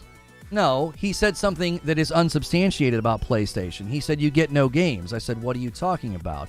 We got Spider-Man 2. We got Final Fantasy 16. We also got Burning Shores DLC. And he says, oh, trash game, same game. So I said, okay, well, let's compare it to the other side. Obviously, if you're going to argue that PlayStation has no games, you're arguing against an ideal. Well, what's the ideal? Well, obviously, you're thinking about the other side, are you not? What was he thinking about, Nintendo, Aerodymus? I love how you're always waiting in the wings, by the way, Aerodymus. You're always waiting in the wings. Some guy comes in, clearly baits, says trollish, unsubstantiated nonsense about PlayStation. PlayStation has no games. People are just going to buy another console. That's literally not the goal of the new PlayStation 5 at all. You guys are all the same. You say something incredibly inane. I react to it. I respond to it. And you say, yeah, look at this pony bashing Xbox. You're predictable and boring. You're predictable and boring. You do the same thing every time I do a stream. I didn't cover Starfield for 20 days. Finally cover Starfield, and folks like you come out of the woodwork with your stupid little side jabs and side comments because you're predictable and sad. That's all. You gotta feed the salt shakers, right? They can't make content on their own, so you gotta do their work for them. Tired, worn-out t-shirt that nobody wants. Here comes the salt. I'm super salty right now as I calmly dissemble this predictable pattern of any time I try to talk about PlayStation, I gotta hear canned NPC responses, and if I react to it, push back on it, and state, I don't know, basic facts like Xbox hasn't had a banner year. If we're actually going to compare the platforms where their games are landing commercially and critically, do you really want to have that comparison? I find it funny that you ding people all the time that do whataboutism and you just did it. I didn't do whataboutism. I pushed back on what he said and defended the fact that there are games coming out. You're having a really hard time here, Eridimus. I keep having to retread history with you. Maybe rewind the video since you're having a really hard time keeping up. Rewind the video and maybe slow it down. Like maybe 0.5 would help you because you seem slow. I told him there are games that came out this year. There are good games that we're getting. And what did he say? Trash game, same game. And I said, okay, well, if the games are trash and the games aren't enough, well, let's look at the other side then. Clearly, you're making a comparison to the other side. What am I supposed to conclude about somebody coming in and just bashing Sony for being trash and having no games? What am I supposed to conclude? He's clearly arguing against an ideal. What ideal is he arguing against? Which one? Which ideal? If he doesn't like PlayStation and he thinks they don't have enough games and they're trash, I mean, why even come to a PlayStation stream? You have to assume that this guy thinks Xbox is better. I think that's a fair assumption. It's not any different when somebody says things about Xbox. Typically, when someone starts criticizing Xbox for having no games or not having quality games, it's typically a Sony fan, right? It wasn't even whataboutism. It's like, if you're going to claim that this cadence of games is bad, let's look at the other cadence of games this year. Who's doing it better? I think that's fair. It's not whataboutism. It's called compare and contrast. Do you know what that is? Maybe in the time that you're rewatching my video at 0.5, you could go to dictionary.com. You'll have enough time in between me sounding like I'm talking really slow. Go to dictionary.com. Compare and contrast is completely fair. If you're going to say that the cadence of games over here isn't as good, well, is the cadence of games and the quality of games better over here? Let's do a compare and let's do a contrast. Let's do it. Who has more games? Who has better games this year? That's all. That's all I was saying. Maybe he's a Nintendo fan? I mean, listen. Nintendo wins this year, honestly. Well, no, Mario RPG's not coming out, neither is that Peach game. Nintendo got Zelda and Mario Wonder. They got two. Was there another one this year that was really big for Nintendo? Detective Pikachu was probably pretty big. They probably have had the better cadence of first-party games this year. Honestly, Nintendo probably wins if we really want to be honest about it. I saw your DM. JW with 5 gifted memberships. Thank you so much. Listen, I'll be honest. The people that come here and want to clip snipe, it doesn't matter how careful I am. It doesn't matter how much I ignore their obvious baits. I had the most carefully constructed stream I could possibly do yesterday, and they still did it. So it's like, it doesn't really matter, guys. It doesn't matter how careful I am, how diplomatic I am. It doesn't matter how kind I am. They're going to do it no matter what because they're pathetic. Like, pathetic people are going to be pathetic. They can't help themselves. They live on the bottom of the shoe, so they're just going to constantly lick the crap at the bottom. You can't stop them from doing it. JW, thank you for the 5 spot.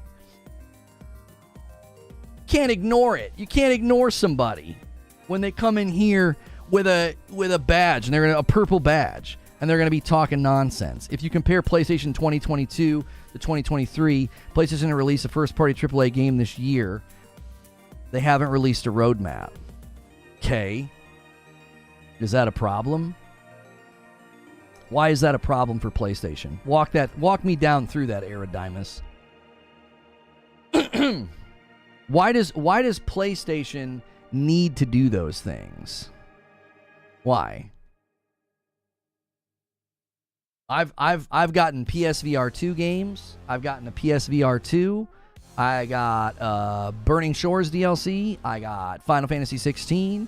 I got Spider-Man on the way. That's a pretty good year in my book. Weaker year than last year? Sure. But that's a pretty good year in my book. What's the problem with the AAA game launching later in the year? Again, if I'm comparing to another platform, even Nintendo up to now did Zelda. And then Detective Pikachu, I guess you could consider that like quasi first party because they own like 33% of Pokemon or whatever. But then Mario Wonder's going to come. So even Nintendo's not sitting here cranking out a first party AAA like every quarter. Even Nintendo's not doing that. So I'm not sure what the issue is. Why are we holding them to this standard? Where's the roadmap from Nintendo? Where's the roadmap from Xbox? Do they have roadmaps right now? Where are these roadmaps that you're expecting from Sony?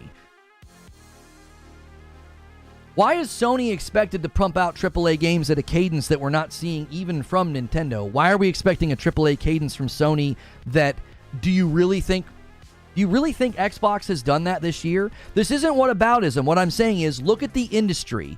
Why is your expectation for PlayStation's AAA cadence to be greater than anybody else? Why? Have you gotten that AAA cadence from Xbox? I don't think you have. Because you can't count Redfall. It's trash. You can't count Forza Motorsport. It's clearly not ready, and it's scoring terribly. So you got Starfield. Congratulations. That's one. After last year, what an amazing year you're having. And Sony is held to this standard. It's like, well, where's their AAA games? What are you talking about? Burning Shores was a substantial, awesome DLC for one of their first-party titles. They had a first-party PSVR 2 title drop in Call of the Mountain. They had basically, in essence, a first-party title with Final Fantasy 16, and now they got Spider-Man 2 on the horizon. Why are you holding them to a standard that no other platform's hitting? Shouldn't we hold the market leader to a higher standard? Why? Why? Like, compare all the platforms. Do it. You call it whataboutism. No, I got approached from somebody with an ideal. Where's that ideal coming from? Who in the market is setting the standard that you think that's what they should be doing? Oh, well, now the comeback is, well, yeah, sure, Microsoft's not doing it. Well, Nintendo's amazing. Look at Nintendo's dominance. Is Nintendo cranking out some big AAA first-party title every quarter? Yeah, you want roadmaps? What about the coming to Xbox in the next 12 months? What about that? How well did that work out? A roadmap dominated by third-party titles and games that didn't make it. What an amazing roadmap you got there. A roadmap that led to a car crash. Congratulations. You're holding PlayStation to a standard that I don't see in the market. I don't see that pattern in the market. I don't. Even last year, what was it? It was Horizon Forbidden West, Gran Turismo 7, and God of War Ragnarok. And we know that Forbidden West was delayed. So basically last year should have been just 2. It should have been just 2. You got 3 because Forbidden West got delayed. So everybody likes to do that, right? Everybody likes to contextually be critical and then ignore their criticism.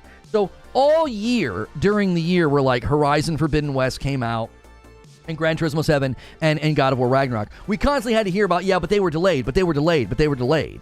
And now it's, well, that year you got 3 titles, and this year you're basically only getting 1. Okay. I don't count T-Lu Part 1 because it's a remake. I don't count remakes in that total that year. 2022 was a great year for PlayStation. Right, and you say that now, Eridimus, but all year long during that year, we had to hear about how, well, of course you have more games launching this year because Horizon Forbidden West got delayed. God of War Ragnarok got delayed. That we had to hear that all year long. And now we changed the narrative. Now the narrative is, PlayStation had a great year in 2022. What's going on this year? What's wrong? You revisionist history liars. It's tiring. You just revise the history. Like, 2022 had I would say, an unusual spike of first-party presence because of delays. Why? What do you think happened? You didn't say that? Good for you. What do you think happened in 2022? Like, act like a detective. Why would PlayStation have more first-party games in 2022 than in 2023? Really put your thinking cap on and try to think about what happened in the years leading up to 2022. It's really tough. It'll take a long time. 2020 and 2021 were terrible. They were rough. Supply lines are constrained, developers are working from home, projects are getting delayed and canceled. And what's that lead to? It leads to a deluge in 2022. A bunch of stuff just gets folded and rolled over into 2022. So 2022 gets stacked, unusually full, specifically for PlayStation. Funny enough, all that happens and Xbox is like nowhere to be seen in 2022 at all. They're absent. They don't even show up to the party. Admitted this. I did. Freaking Spencer talks about this, okay? So 2022 is this unusually stacked year for PlayStation. And now we're going to use that. We're going to keep going back to that and saying, yeah, man, something's wrong with PlayStation. They did this in 2022 and they can't do it this year. Yes, as you completely ignore nuance and global contextual realities of the economics of distribution of hardware, as well as projects and games and timelines to get games to market. You're going to ignore all of those things that led to 2022 and act like, well, that's just the standard. If they're not doing that, then they're somehow failing. Xbox had a good 2021.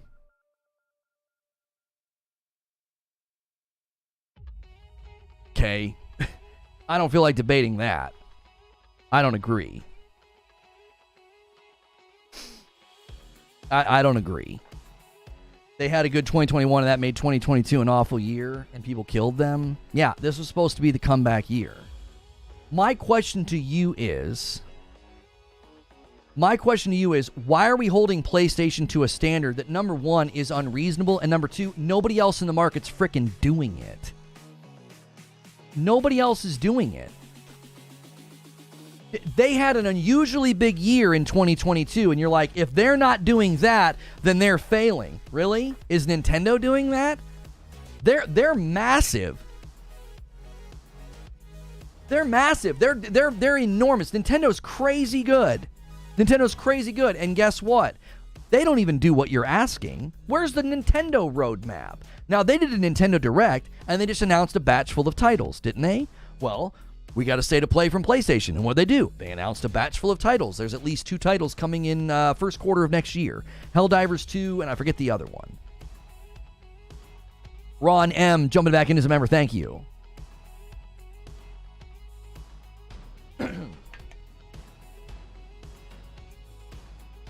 Xbox can't even push the standard they set for themselves. Thank you. Xbox isn't even maintaining their own standards.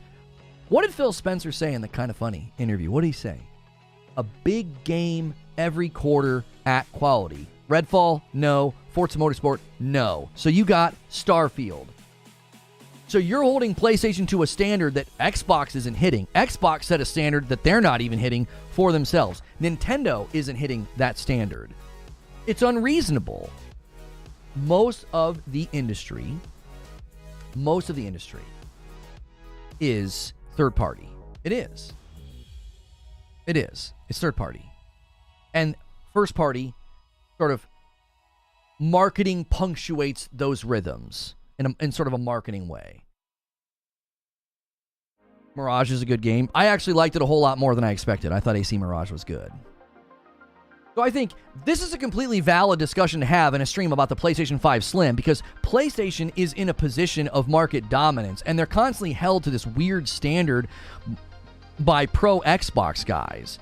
And here's the thing, Eridimus, you don't get to come to the table as a consistently pro Xbox guy. That context and that rapport that you have with me, you don't get to come to the table like a blank slate and act like, I don't know why you're doing these whataboutisms. What do you mean?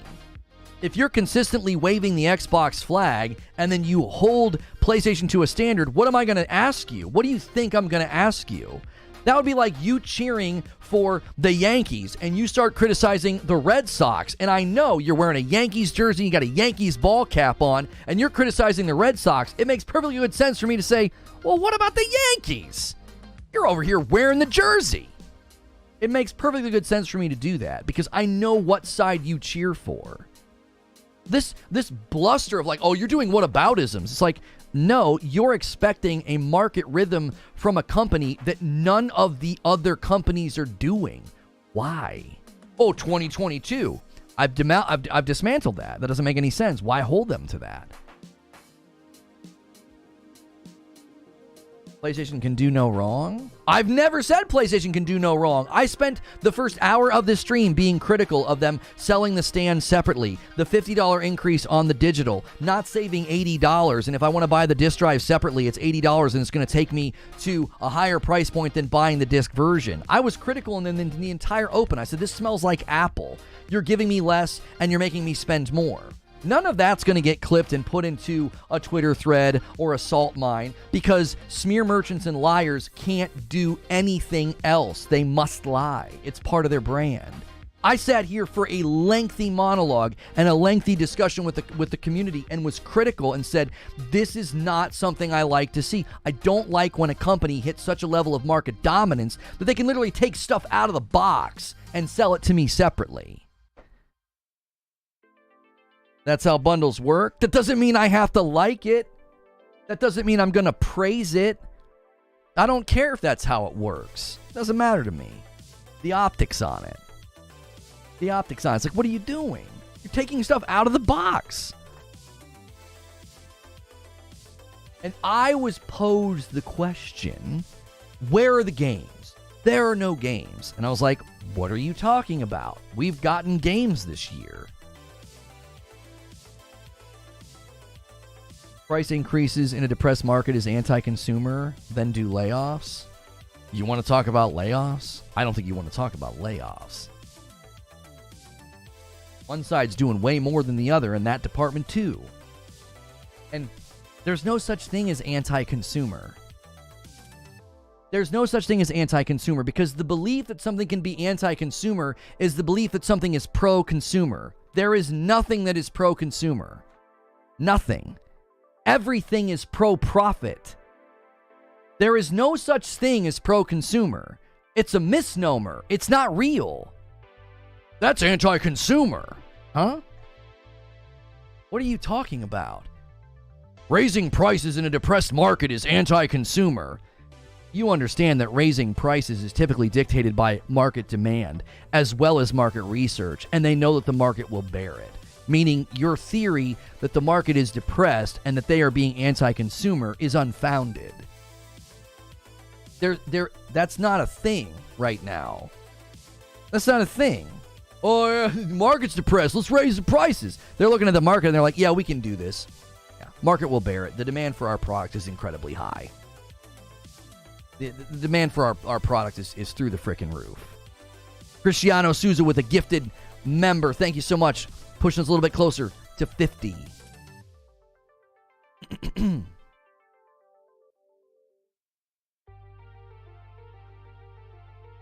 Like, this is a leisure market. Does anybody give Apple grief over the price of the iPhone in this depressed market?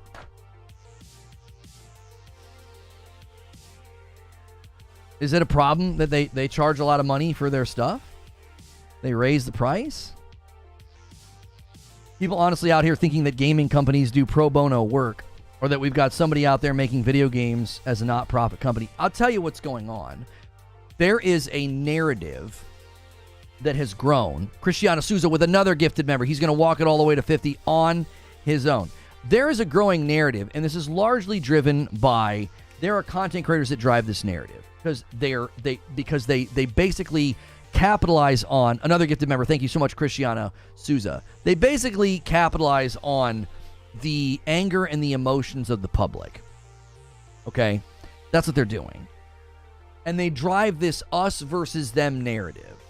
So, anytime JC with the Agent of Chaos, thank you so much, JC, bumping the line past 50, the man himself, he steps in and steals it away. So the us versus them narrative is this idea that you're a pro-corporate fill in the blank. That's what they'll call you. Why? Because they have positioned themselves as being, I'm against them. The irony here is that they literally earn a living off of what these corporations create. So their hypocrisy goes down to the marrow of their bones. But they continue to drive this narrative of it's us versus them. If they're trying to rip us off. They're being greedy. You're a pro-corporate blank because you're defending what they're doing. You're supporting what they're doing. What are you doing? Like, I don't understand. What are you doing? All you're doing is fostering this idea of it's us versus the corporations. There is no consumer versus corporation relationship. That's not a thing. This isn't like you're not Robin Hood out here with your YouTube videos and your sanctimonious tweets. You're not. All you're doing is fostering an idea that every time a business does something, they're this greedy, awful overlord, and we've got to put a stop to it. How? How are you going to put a stop to it? Companies literally create a product. If the product is good, everybody wants it. And when everybody wants it, prices can go up. This is basic economics. That's basic economics, is that when you drive demand up, then you can charge more for the product. So demand for Fortnite skins went way, way up. So the price goes up. They make them really expensive. Demand for PlayStation 5 is through the frickin' roof. So they can raise the price. They can take stuff out of the box and it won't hurt demand. And there's this weird idea that, well, it's us versus them. And anybody that doesn't burn the building down or refuse to buy or speak out against it is some corporate shill. Nicholas Hill with a $5 super chat tip. Why buy Xbox or PlayStation consoles when all their games are on PC or eventually be on PC? Because what you just said is demonstrably not true. PlayStation has a litany of games that are not on PC currently and may never show up there. So your question's presuming a falsehood. So that means your question's invalid. Your question's better phrased if you don't include PlayStation. Why buy an Xbox when all their games launch on PC? That's an incredibly great question. PlayStation? What are you talking about? They don't launch day and date, and a massive amount of their first-party library is not on PC and may never be there. So, like, the question makes sense when you ask about Xbox, but the question doesn't make any sense when you include PlayStation, because it's like, there's so many games you cannot play right now on PC, and they don't even land day and date. They don't even land day and date. The question you're asking about Xbox makes perfectly good sense. I ask that question all the time. I'm like, why do I have a Series X? I don't even need it. Everything launches day and date on PC. Prices not only can go up, but often they have to go up due to increased load on production, as well as a way to ease demand by price gating. Right. The us versus them videos, this is what it does. I'm just going to call it what it is, because these videos are out here everywhere, okay? It allows somebody to posture self-righteous, and then you can garner all this support. Yeah, man. These corporations, they're ruining everything.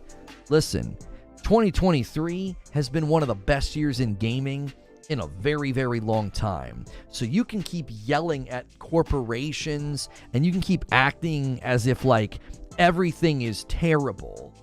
But the grand like consumer hive mind is eventually going to wake up to the fact that what you're saying is just simply not true. What you're saying isn't true.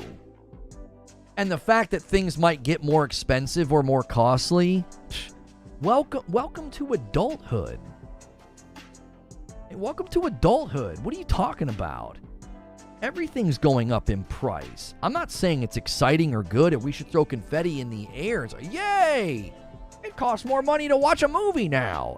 That's not at all what it is. But you single out gaming as if like gaming is somehow divergent from like the rest of the economic trends in the world. Well, these companies are greedy. Did you just wake up? You've been asleep your whole life? What do you mean? They're greedy. All they care about is profit. Yeah? Okay. Do you have any other really pithy axioms to drop on me? What else do you got to say? This is what businesses do. When a company goes into business to make a video game, what do you think they're trying to do? What do you think they're trying to do? You think they're trying to break even? Do you think they're trying to like, that all that matters is the art? This doe-eyed sentimentality that like gaming used to be about the art. Really? Have you ever studied the history of Nintendo? Have you ever studied the history of any of these consoles? Have you ever studied anything that went into any of these games and the money that was poured into it and the risk and the hope for profit? Like, wait, what do you think they were doing? I'm not saying there aren't developers that really, really care about the game's quality and they want the game to be good. But if you think companies of the size that we're seeing are making all these games, do you think this was all born in some weird utopian setting of all they cared about was the passion and the art and they didn't care about profit? You're nuts. They were spending millions of dollars to make, you know, like a Zelda or a Mario. You think they were doing that just because they were like, we really want gamers to have a good time? They were trying to make money. They were trying to make money. It's always been about money. Yeah, they work their devs like indentured servants for the art. Right. Crunch culture emerged out of a passion for the art.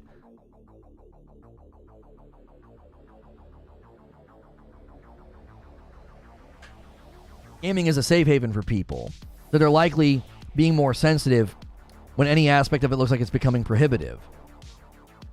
I honestly think that's what it is, Valiant. That's what it is. Like, gaming is all about escapism, and all of a sudden, there are cracks in the surface, and people are realizing that, like, gaming is a billion-dollar industry. There's millions of dollars to be made here. Maybe all of these developers and publishers are primarily motivated by money, you know, and that's sort of like this disillusionment of like, oh my gosh, I'm not just getting to go live in a fantasy land anymore. Like, reality is encroaching on their hobby. Like, if you really, really love, you know, fly fishing, and you go and you fly fish on the weekends, you might get a little bit annoyed when you go to the store and your supplies that you need for your hobby go up in price. You'd be like, come on. But generally speaking, you're going into a context where the increase of price for your fly fishing stuff is like right next to the grocery store where prices are also going up. So you just generally sort of accept like, yeah, this just sucks right now. And then guess what you get to go do? You get to go and you get to run and you can do your fly fishing. Now, what many people have done within gaming culture is they're not just gaming in like a vacuum over here. So like they buy the game and maybe they grumble about the price going up and then they go off and they game and it's like, yeah, I had a good time in the game. A lot of the people that drive the narrative and the dialogue that is so drenched in this us versus them mentality, it's because they don't just enjoy the hobby. The hobby's interlaced with this, we got to talk, we got to analyze, we got to complain, we got to gripe. So if this guy went and did fly fishing and then sat there and listened to podcasts about the fly fishing industry and how there are companies that are outsourcing production to other countries and everything's getting cheaper and breaking, what's it going to do? It's going to infect his ability to enjoy fly fishing. He's not just sitting there with his feet propped. Well, I know fly fishing you stand. He's not just standing there fly fishing anymore. He's like interweaving his experience with fly fishing with like this other thing, like well, your supply lines got choked in America because of the president, and they outsourced it, and he's like, yeah, fly fishing is getting ruined. Well, if he was just fly fishing and not listening to all that, it wouldn't infect his experience. Gaming's no longer like, I'm going to go over here and escape and do it off in a corner with my buddies on a Nintendo. It's this, yes, exactly, John. It's like this lifestyle thing now where it's everywhere you turn. It's, well, this price is going up, and oh, this company's better, or this company's cutting corners. And obviously interlaced into all of this is the fact that like games keep launching broken or they're not ready, and then we focus on that negative instead of focusing on the positive because it makes us feel empowered and self-righteous and good about ourselves to like, this gaming sucks. It's like, there's so many good games this year. But we'll focus on all of the bad. Like, this is just a common thing right now. This is a flat tire in the gaming community. Heavily flat tired. And I think so much of it is driven by that, is that the gaming is no longer gaming. It's like this, it's like a lifestyle. Everything's interlinked. You don't just play a game, you play a game and then you tweet. And you chase the trophies so you can tweet about it. And you make fun of the people who don't get the trophies. Or, you clip things. Or you go to forums and you complain about the bugs or the glitches. Or you complain about the fact that it takes too long. It's no longer just over here anymore. Nicholas with a $5 super chat. Okay, what PlayStation games are coming to PC at all that I should care about as a PC gamer? I don't understand your question. Like,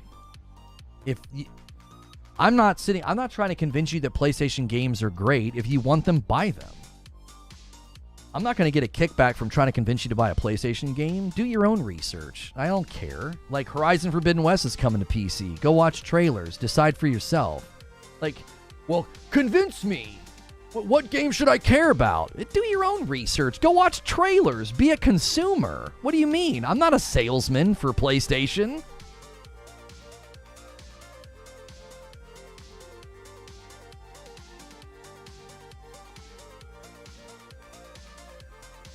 Oh, okay, hang on. What's he saying? I literally only unlike this on PC, but unlike the shill, I will say it straight. I refuse to buy an Xbox, but love Game Pass on PC. Microsoft have me covered with it or not. That's why so much of the pro Xbox rhetoric has this aura of middle-aged guys trying to act like they're part of a crew, and they're about to take over the streets. They're not gaming, it's a lifestyle. You would be great at it? Trying to convince somebody to get a video game has never made sense to me. I always tell people, here's the experience I had and I liked it. And they're always like, should I buy it? And I'm like, I don't know. Take what I said, look at the gameplay, and decide for yourself. You know what I'm saying? If you can't stand open world action adventure RPGs, then you're not going to like those games. I haven't had a chance. I didn't want to sidetrack the discussion. What's going on here with this cloud announcement? PlayStation 5 cloud streaming launches this month for PlayStation Plus premium members. Full details. They're putting the frickin' pedal down, aren't they? Streaming access includes supported PS5 titles on game catalog, game trials, and purchases from the PS Store. Since launching the all-new PlayStation Plus more than... Let's just read this on stream because it's what we're talking about. We got about 15 minutes till we typically go to the...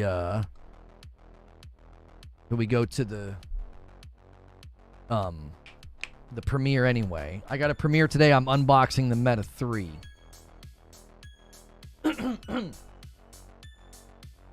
PS5 cloud streaming launches this month. Okay, what are they saying? Since launching the all-new PlayStation Plus more than a year ago, we've seen such high engagement from our fans on our offerings, from the quality titles up. This is Puff. What do you got? Today we have more details to share about PS5 cloud streaming for PlayStation Plus premium members. Starting this month, we will begin launching cloud streaming access for supported PS5 digital titles within the PlayStation Plus game catalog and game trials, as well as supported titles in the PS5 game library that PlayStation Plus premium members own. Okay. Select PS5 games will be available for streaming, and we're planning to have hundreds of PS5 titles to support this new benefit. It includes top PS5 hits from PlayStation Plus games catalog, such as Marvel's Spider-Man Miles Morales, Horizon Forbidden West, Ghost of Tsushima, Mortal Kombat 11, Saints Row. Game trials for PS5 include Hogwarts Legacy, The Witcher 3 Wild Hunt, and Callisto Protocol. Additional PS5 digital titles PlayStation Plus premium members own that will be available for streaming, such as Resident Evil 4, Dead Island 2, Genshin Impact, Fall Guys, and Fortnite. Look at the resolution you can go up to. These are a few examples of supported PS5 games that will include a cloud streaming option in addition to download. PS5 cloud streaming is exclusively available on the PS5 console at launch. Without having to download a game, players can access PS5 game streaming with their PlayStation Plus Premium membership. Additionally, PlayStation Plus Premium members will also see features available, including Downloadable content and in-game purchases will be available for PS5 game streaming, including DLC and add-ons, similar to purchases from downloadable games. High-quality resolutions include 4K, 1440, 1080, 720, with 60 FPS and SDR and HDR output. Enhanced audio with supports for all PS5 audio capabilities, including 5.1 and 7.1, as well as Tempest 3D audio tech. Capture screenshots and record up to 3 minutes of video, which will be downloaded to your media gallery on PS5, also available in media galleries. Since this will be a large undertaking for our teams to roll out, we plan to launch regionally. Not surprising, they're going to go Japan first. Gaming on the go, bigger there. Probably also a smaller market of consumers to test it with. Here are the launch dates. So October 17th, Japan. Europe's going to get it on the 23rd. North America's going to get it on the 30th. I feel like this makes sense because the consumer market for PlayStation, I believe, is bigger in North America. So they can spend the ramp-up, roll-up, making sure things are stable before they get hit by their biggest consumer base. Cloud streaming through PlayStation Plus Premium is currently available in Austria, Belgium, Bulgaria, Canada, Croatia, Czech Republic, Denmark, Finland, France, Germany, Greece, Hungary, Ireland, Italy, Japan, Luxembourg, Malta, Netherlands, Norway, Poland, Portugal, Republic of Cyprus, Romania, Slovakia, Slovenia, Spain, Sweden, Switzerland, United Kingdom, and the United States. Wait. I'm confused. So it's going to roll out Japan. It's going to roll out Japan, Europe, North America, and then it's saying cloud streaming through PlayStation Plus Premium is currently available. Why is the United States listed? This seems like I'm having a hard time. I'm having a hard time with this. So it's coming to Japan, Europe, and North America October 30th, but they're saying right now it's currently available. Well, why the United States? Are they just saying generically it's available in these areas? Are they talking about something different? The United States is in North America. We hope players will enjoy the new PS5 streaming feature that will be automatically added to their PlayStation Plus Premium membership. We'll continue to focus on evolving the features and the benefits of PlayStation Plus, so there's more to look forward to. So they're just saying some streaming. PS5 streaming is new. They're saying cloud streaming is already available. Okay, got it. I was like, what's the difference here? That's why it was confusing. So there were people that theorized when the PlayStation Plus Premium price hike happened that it was related to cloud. And they thought there was cloud stuff coming. It seems like those people were correct. That potentially they were considering, hey, we got to kind of get things ready for cloud. PS Plus Premium members have it now. Okay. I would never use that streaming junk. I think the cloud streaming, I think PS5 cloud streaming is important because it's becoming an expectation within gamers. I also think this could potentially be groundwork for, my question is, will the Portal be able to use this? This is 100% coming to the Portal in the future. How is it not going to be available on the Portal day one because you can remote into your PlayStation 5? I literally just turn on my PlayStation 5 with my Portal. Why would I not be able to do this? Now, that's two layers. I'm remoting to the PS5, and then the PS5 would be cloud. Like, you wouldn't want to do that. I'm just confused why you wouldn't have this available day one on the Portal. The Portal uses Wi-Fi to connect remotely to your PlayStation 5. Yeah, that's a lot of latency. That'd be like 2 layers of streaming. That would be stupid. Why would you not just cut the middleman out? PS5 Cloud Streaming is exclusively available on the PS5 console at launch. Ooh, that's really careful wording, isn't it? That's really careful wording.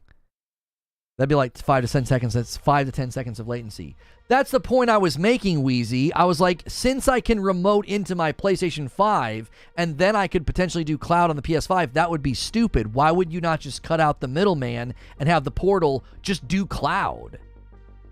And literally the blog says, let me just show you. Where is it? Right here. Oh, wrong frame. Right here. At launch, PS5 cloud streaming is exclusively available on the PS5 console at launch, meaning that this 100% could roll out to the portal. I said that every time we talked about the portal. I said, I feel like they're going to add cloud later. I feel like they're going to add cloud later. It's a Wi-Fi enabled device that remotes into your PlayStation 5. That's literally what cloud gaming is. You remote into another device and play on it. Like, what the frick? Why would it not have cloud day one? I don't think they want cloud day one on the portal because they don't want the portal to be a standalone device. They want it to be an accessory to the PS5 because they're trying to sell as many PS5s as possible. They don't want a $199 accessory being an inroad to basically, oh, you don't need a PlayStation 5. So they're going to bring cloud to the portal, I would imagine, not until the PS5 Pro hits the market. Not until the PS5 Pro hits the market. They want to get normal PS5 saturation as high as possible before they give people an option of like, yeah, for $199, you can buy a device that means you don't need a PlayStation 5. It'll be on my phone as well. Well, cloud streaming through PlayStation Plus Premium is already available. This is PS5 cloud streaming. This is different. Can't you already do cloud streaming with PlayStation Plus Premium? Can't you already do that on your phone with select titles? I don't do cloud streaming, so I don't know. But the way this reads, cloud streaming through PlayStation Plus Premium is currently available. This is PS5 cloud streaming. This is on the PS5. This is on the console. It was my understanding that you can cloud stream right now on a laptop, on a PC, on a mobile device. That's why people are like, why do I need a portal? Because you can already do some of it. They could just make the requirement that the portal always requires a home console before it can stream on its own, if their goal is selling consoles to streaming-only buyers.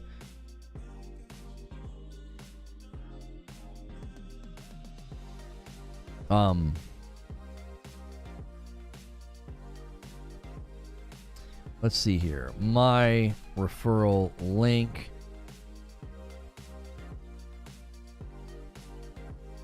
This is my Meta Quest 3 unboxing video for you.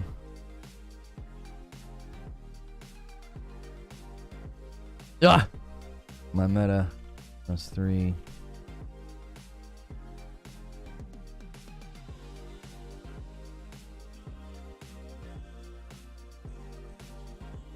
Is light, comfortable.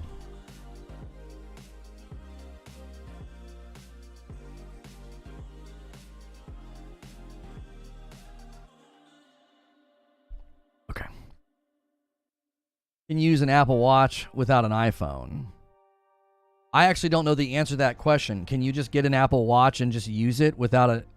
Wouldn't there just be features you can't use? Can't you just use the Apple Watch... I actually don't know the answer to that question because I've never gotten one. My wife has one, but she obviously has it synced with her iPhone. I stream on PS5 right now. It actually works a lot better than I thought. If you have Premium, the portal will have all the PS5 has to offer. Parasito says, yes, you can. Louis says, yes. You just wouldn't have all the same features, right? You just couldn't get like your little message pings and stuff on the device. I have an idea about this. Oh, but then I can't do a redirect if I do that.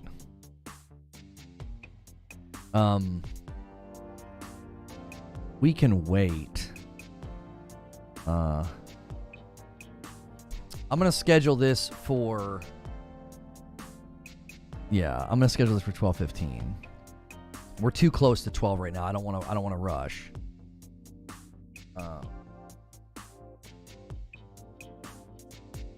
Already cloud streaming on the PS4 and 5 via the Sony servers. Couldn't stream PS5 games until this update. You have to pair it with an iPhone to do anything, including software updates. Are you a Yankees or a Red Sox fans? Forgot to ask.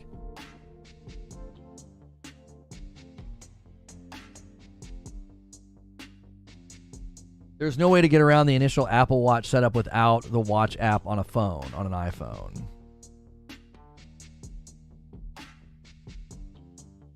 I took care of it, Wheezy. It just takes a second. YouTube's kind of slow.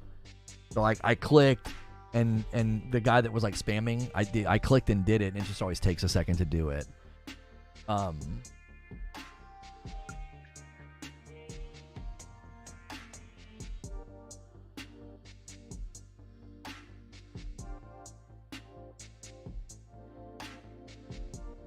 Where's the...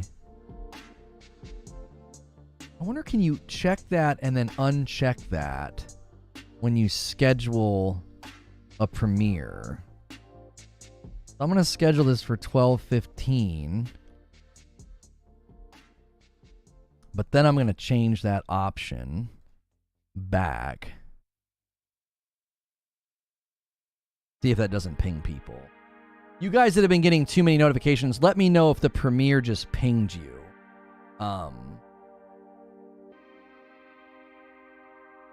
You can use a Samsung Watch with an iPhone. I don't know, vice versa. Ghostface with 14 months in the VIP. The strength of character gained will be the measure of this true success, and this form a new starting point for future power and triumph. What's that quote from? The strength of character gained will be the measure of his true success, and this will form a new starting point for future power and triumph. 25 months from Zinthos, and it's a red badge. Hope you and the fam are doing well. Thank you so much, Zinthos.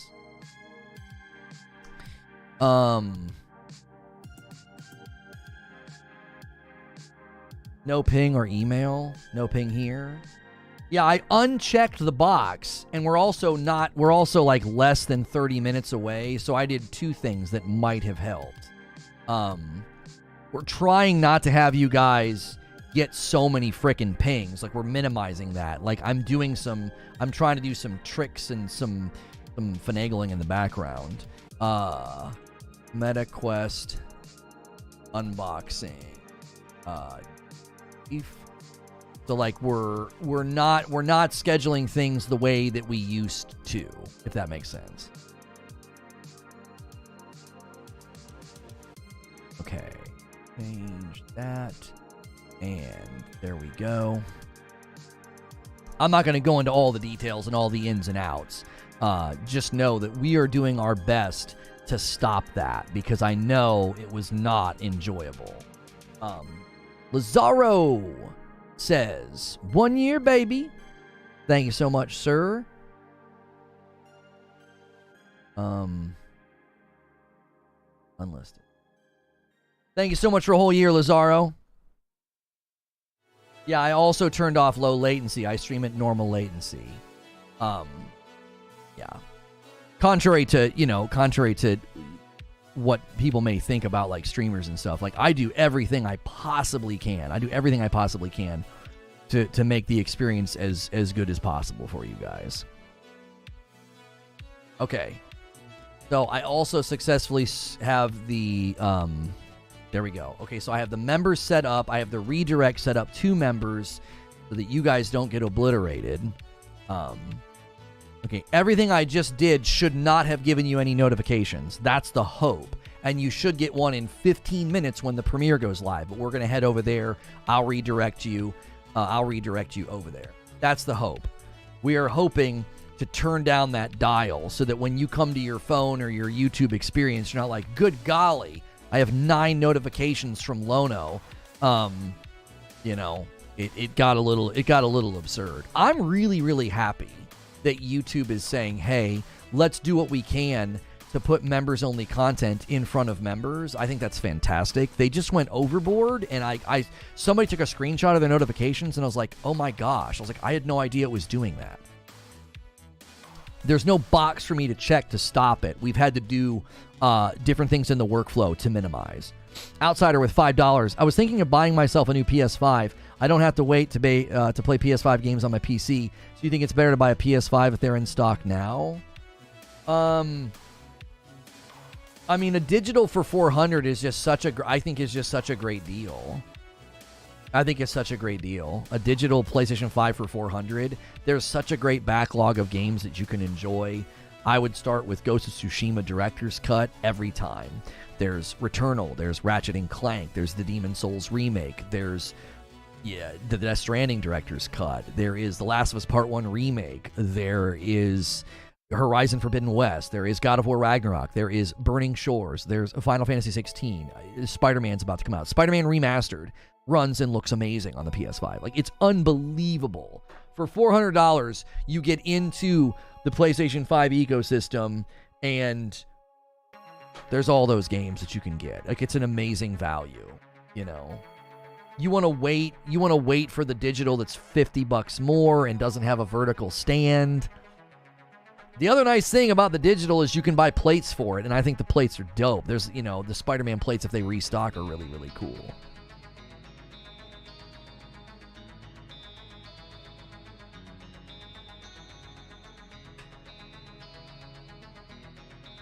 Right now, the Portal can only play games from your own PlayStation or whoever you attach to it, so you got to have the games downloaded on your PlayStation. It has to be in sleep mode. Right, no. I understand all that.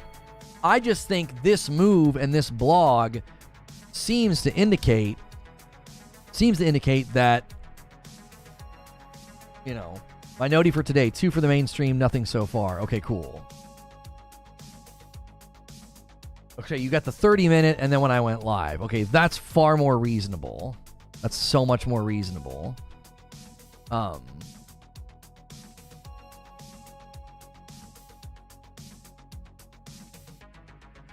Okay.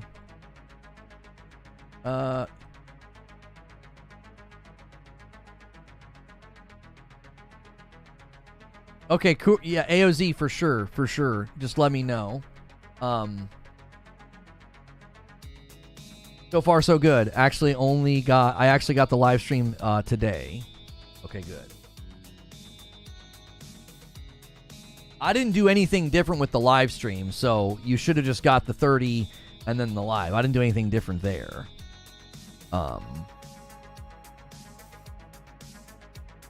We are going to be going to a premiere where I unbox the MetaQuest 3.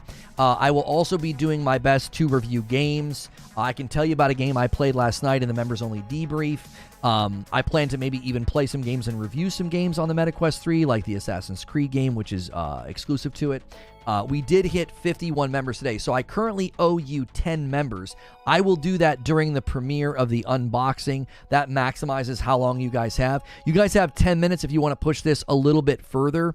We do have a pretty big goal that you guys are actually working really, really well toward hitting. If every Friday night my wife and I do a members-only stream, and the current member count has slipped a little bit again. We're always slipping because there's always 30 days ago you guys were super generous, so we're always trying to like refill it. Currently, we are sitting at 2,300, so that's well within reach, though. We have easily blasted past 3,000. We've been upwards of close to 5,000 members before, so we can easily do that. You guys can keep chiseling away at that, and I honestly help with that goal. Mine are included in that total. So there have been days where you guys have made me gift 40 and 50 members in a day, and mine get added to the pile. So don't forget that you can make me help, basically. There have been days where, like, I've pushed us over the goal with my gifteds. Like, I ended up the one day, I think I gifted like a 50 bomb, and I pushed us over the milestone. So it's a joint effort a lot of the times.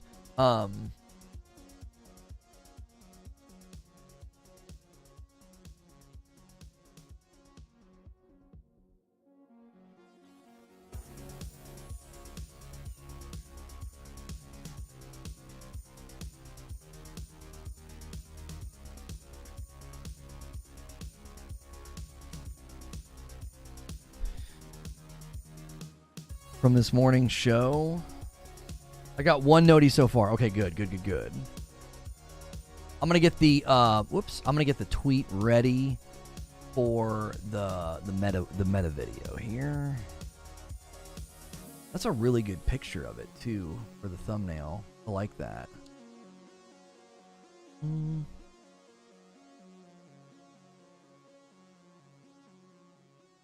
Oh, and this is not sponsored.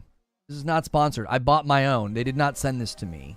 So this is not like when we did the Pico unboxing. This is mine. This is not right. This is not a.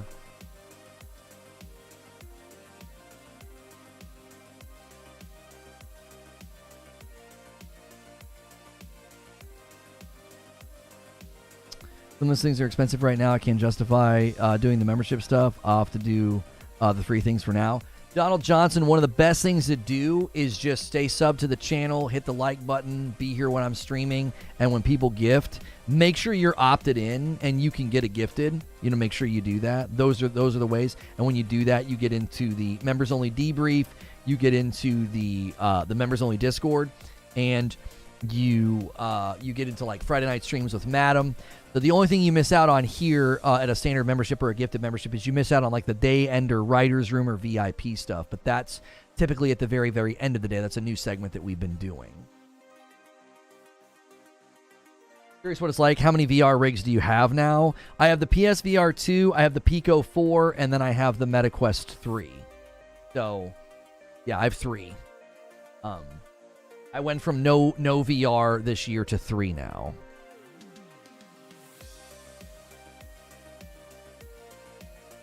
Sony products are expensive. There it is. Outsider says we can keep going. We've got 7 minutes before the premiere. Thank you so much. Bumping the line to 52. Let's try to get Derek a member. We try to do that every month. We try to take care of him and Feed. Feed got one on his old account. So again, I'm not sure what's going on there. But we're definitely trying to get one for Derek. He gets one virtually every month, and we take care of him. Yeah, there's the MetaQuest 3 box. I've got it on that shelf that lights up, just to kind of test. I want to test kind of what it looked like on cam, because I think we're gonna put them on the wall. I'm gonna get some more and put them on the wall. Time last year, dude was saying VR was too niche. I never said it was too niche for me. That's not true. I said VR's too niche to be mainstream. Because you're always going to struggle with market saturation, which means you're going to struggle with publishers wanting to put money behind it, which means developers are going to struggle to have big enough projects. And if the projects aren't big enough, the projects won't be big enough to justify people wanting to buy into VR. Like, it's a vicious cycle, right? If your footprint's small, then your games and your budgets will be small, which means the footprint will likely stay small. I think that's always going to be a challenge for VR. I think that's still a challenge today. You got to buy a secondary device. You got to put it on your face. The game offerings aren't as big. The library's not as big as everything else. I never said it was too niche for me. I said it's so niche and there's so many barriers of entry that it will struggle to be mainstream. Ward gifts a member, and it goes to Donald. Thank you so much. The hardware needs to become so easy that the barrier of entry is very low. Yeah, asking somebody to spend $500+ on something that they put on their face, and then they look at the game library, and the game library is like pales in comparison to the console library. Like, I gave my PS4 to my son, and I use my PS5. I'll give him a PS5 when he's more responsible. Talking about.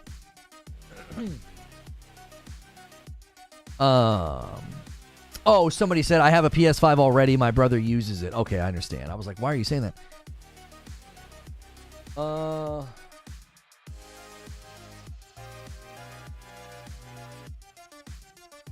right, 4 minutes, and we're going to go to this premiere. 4 minutes.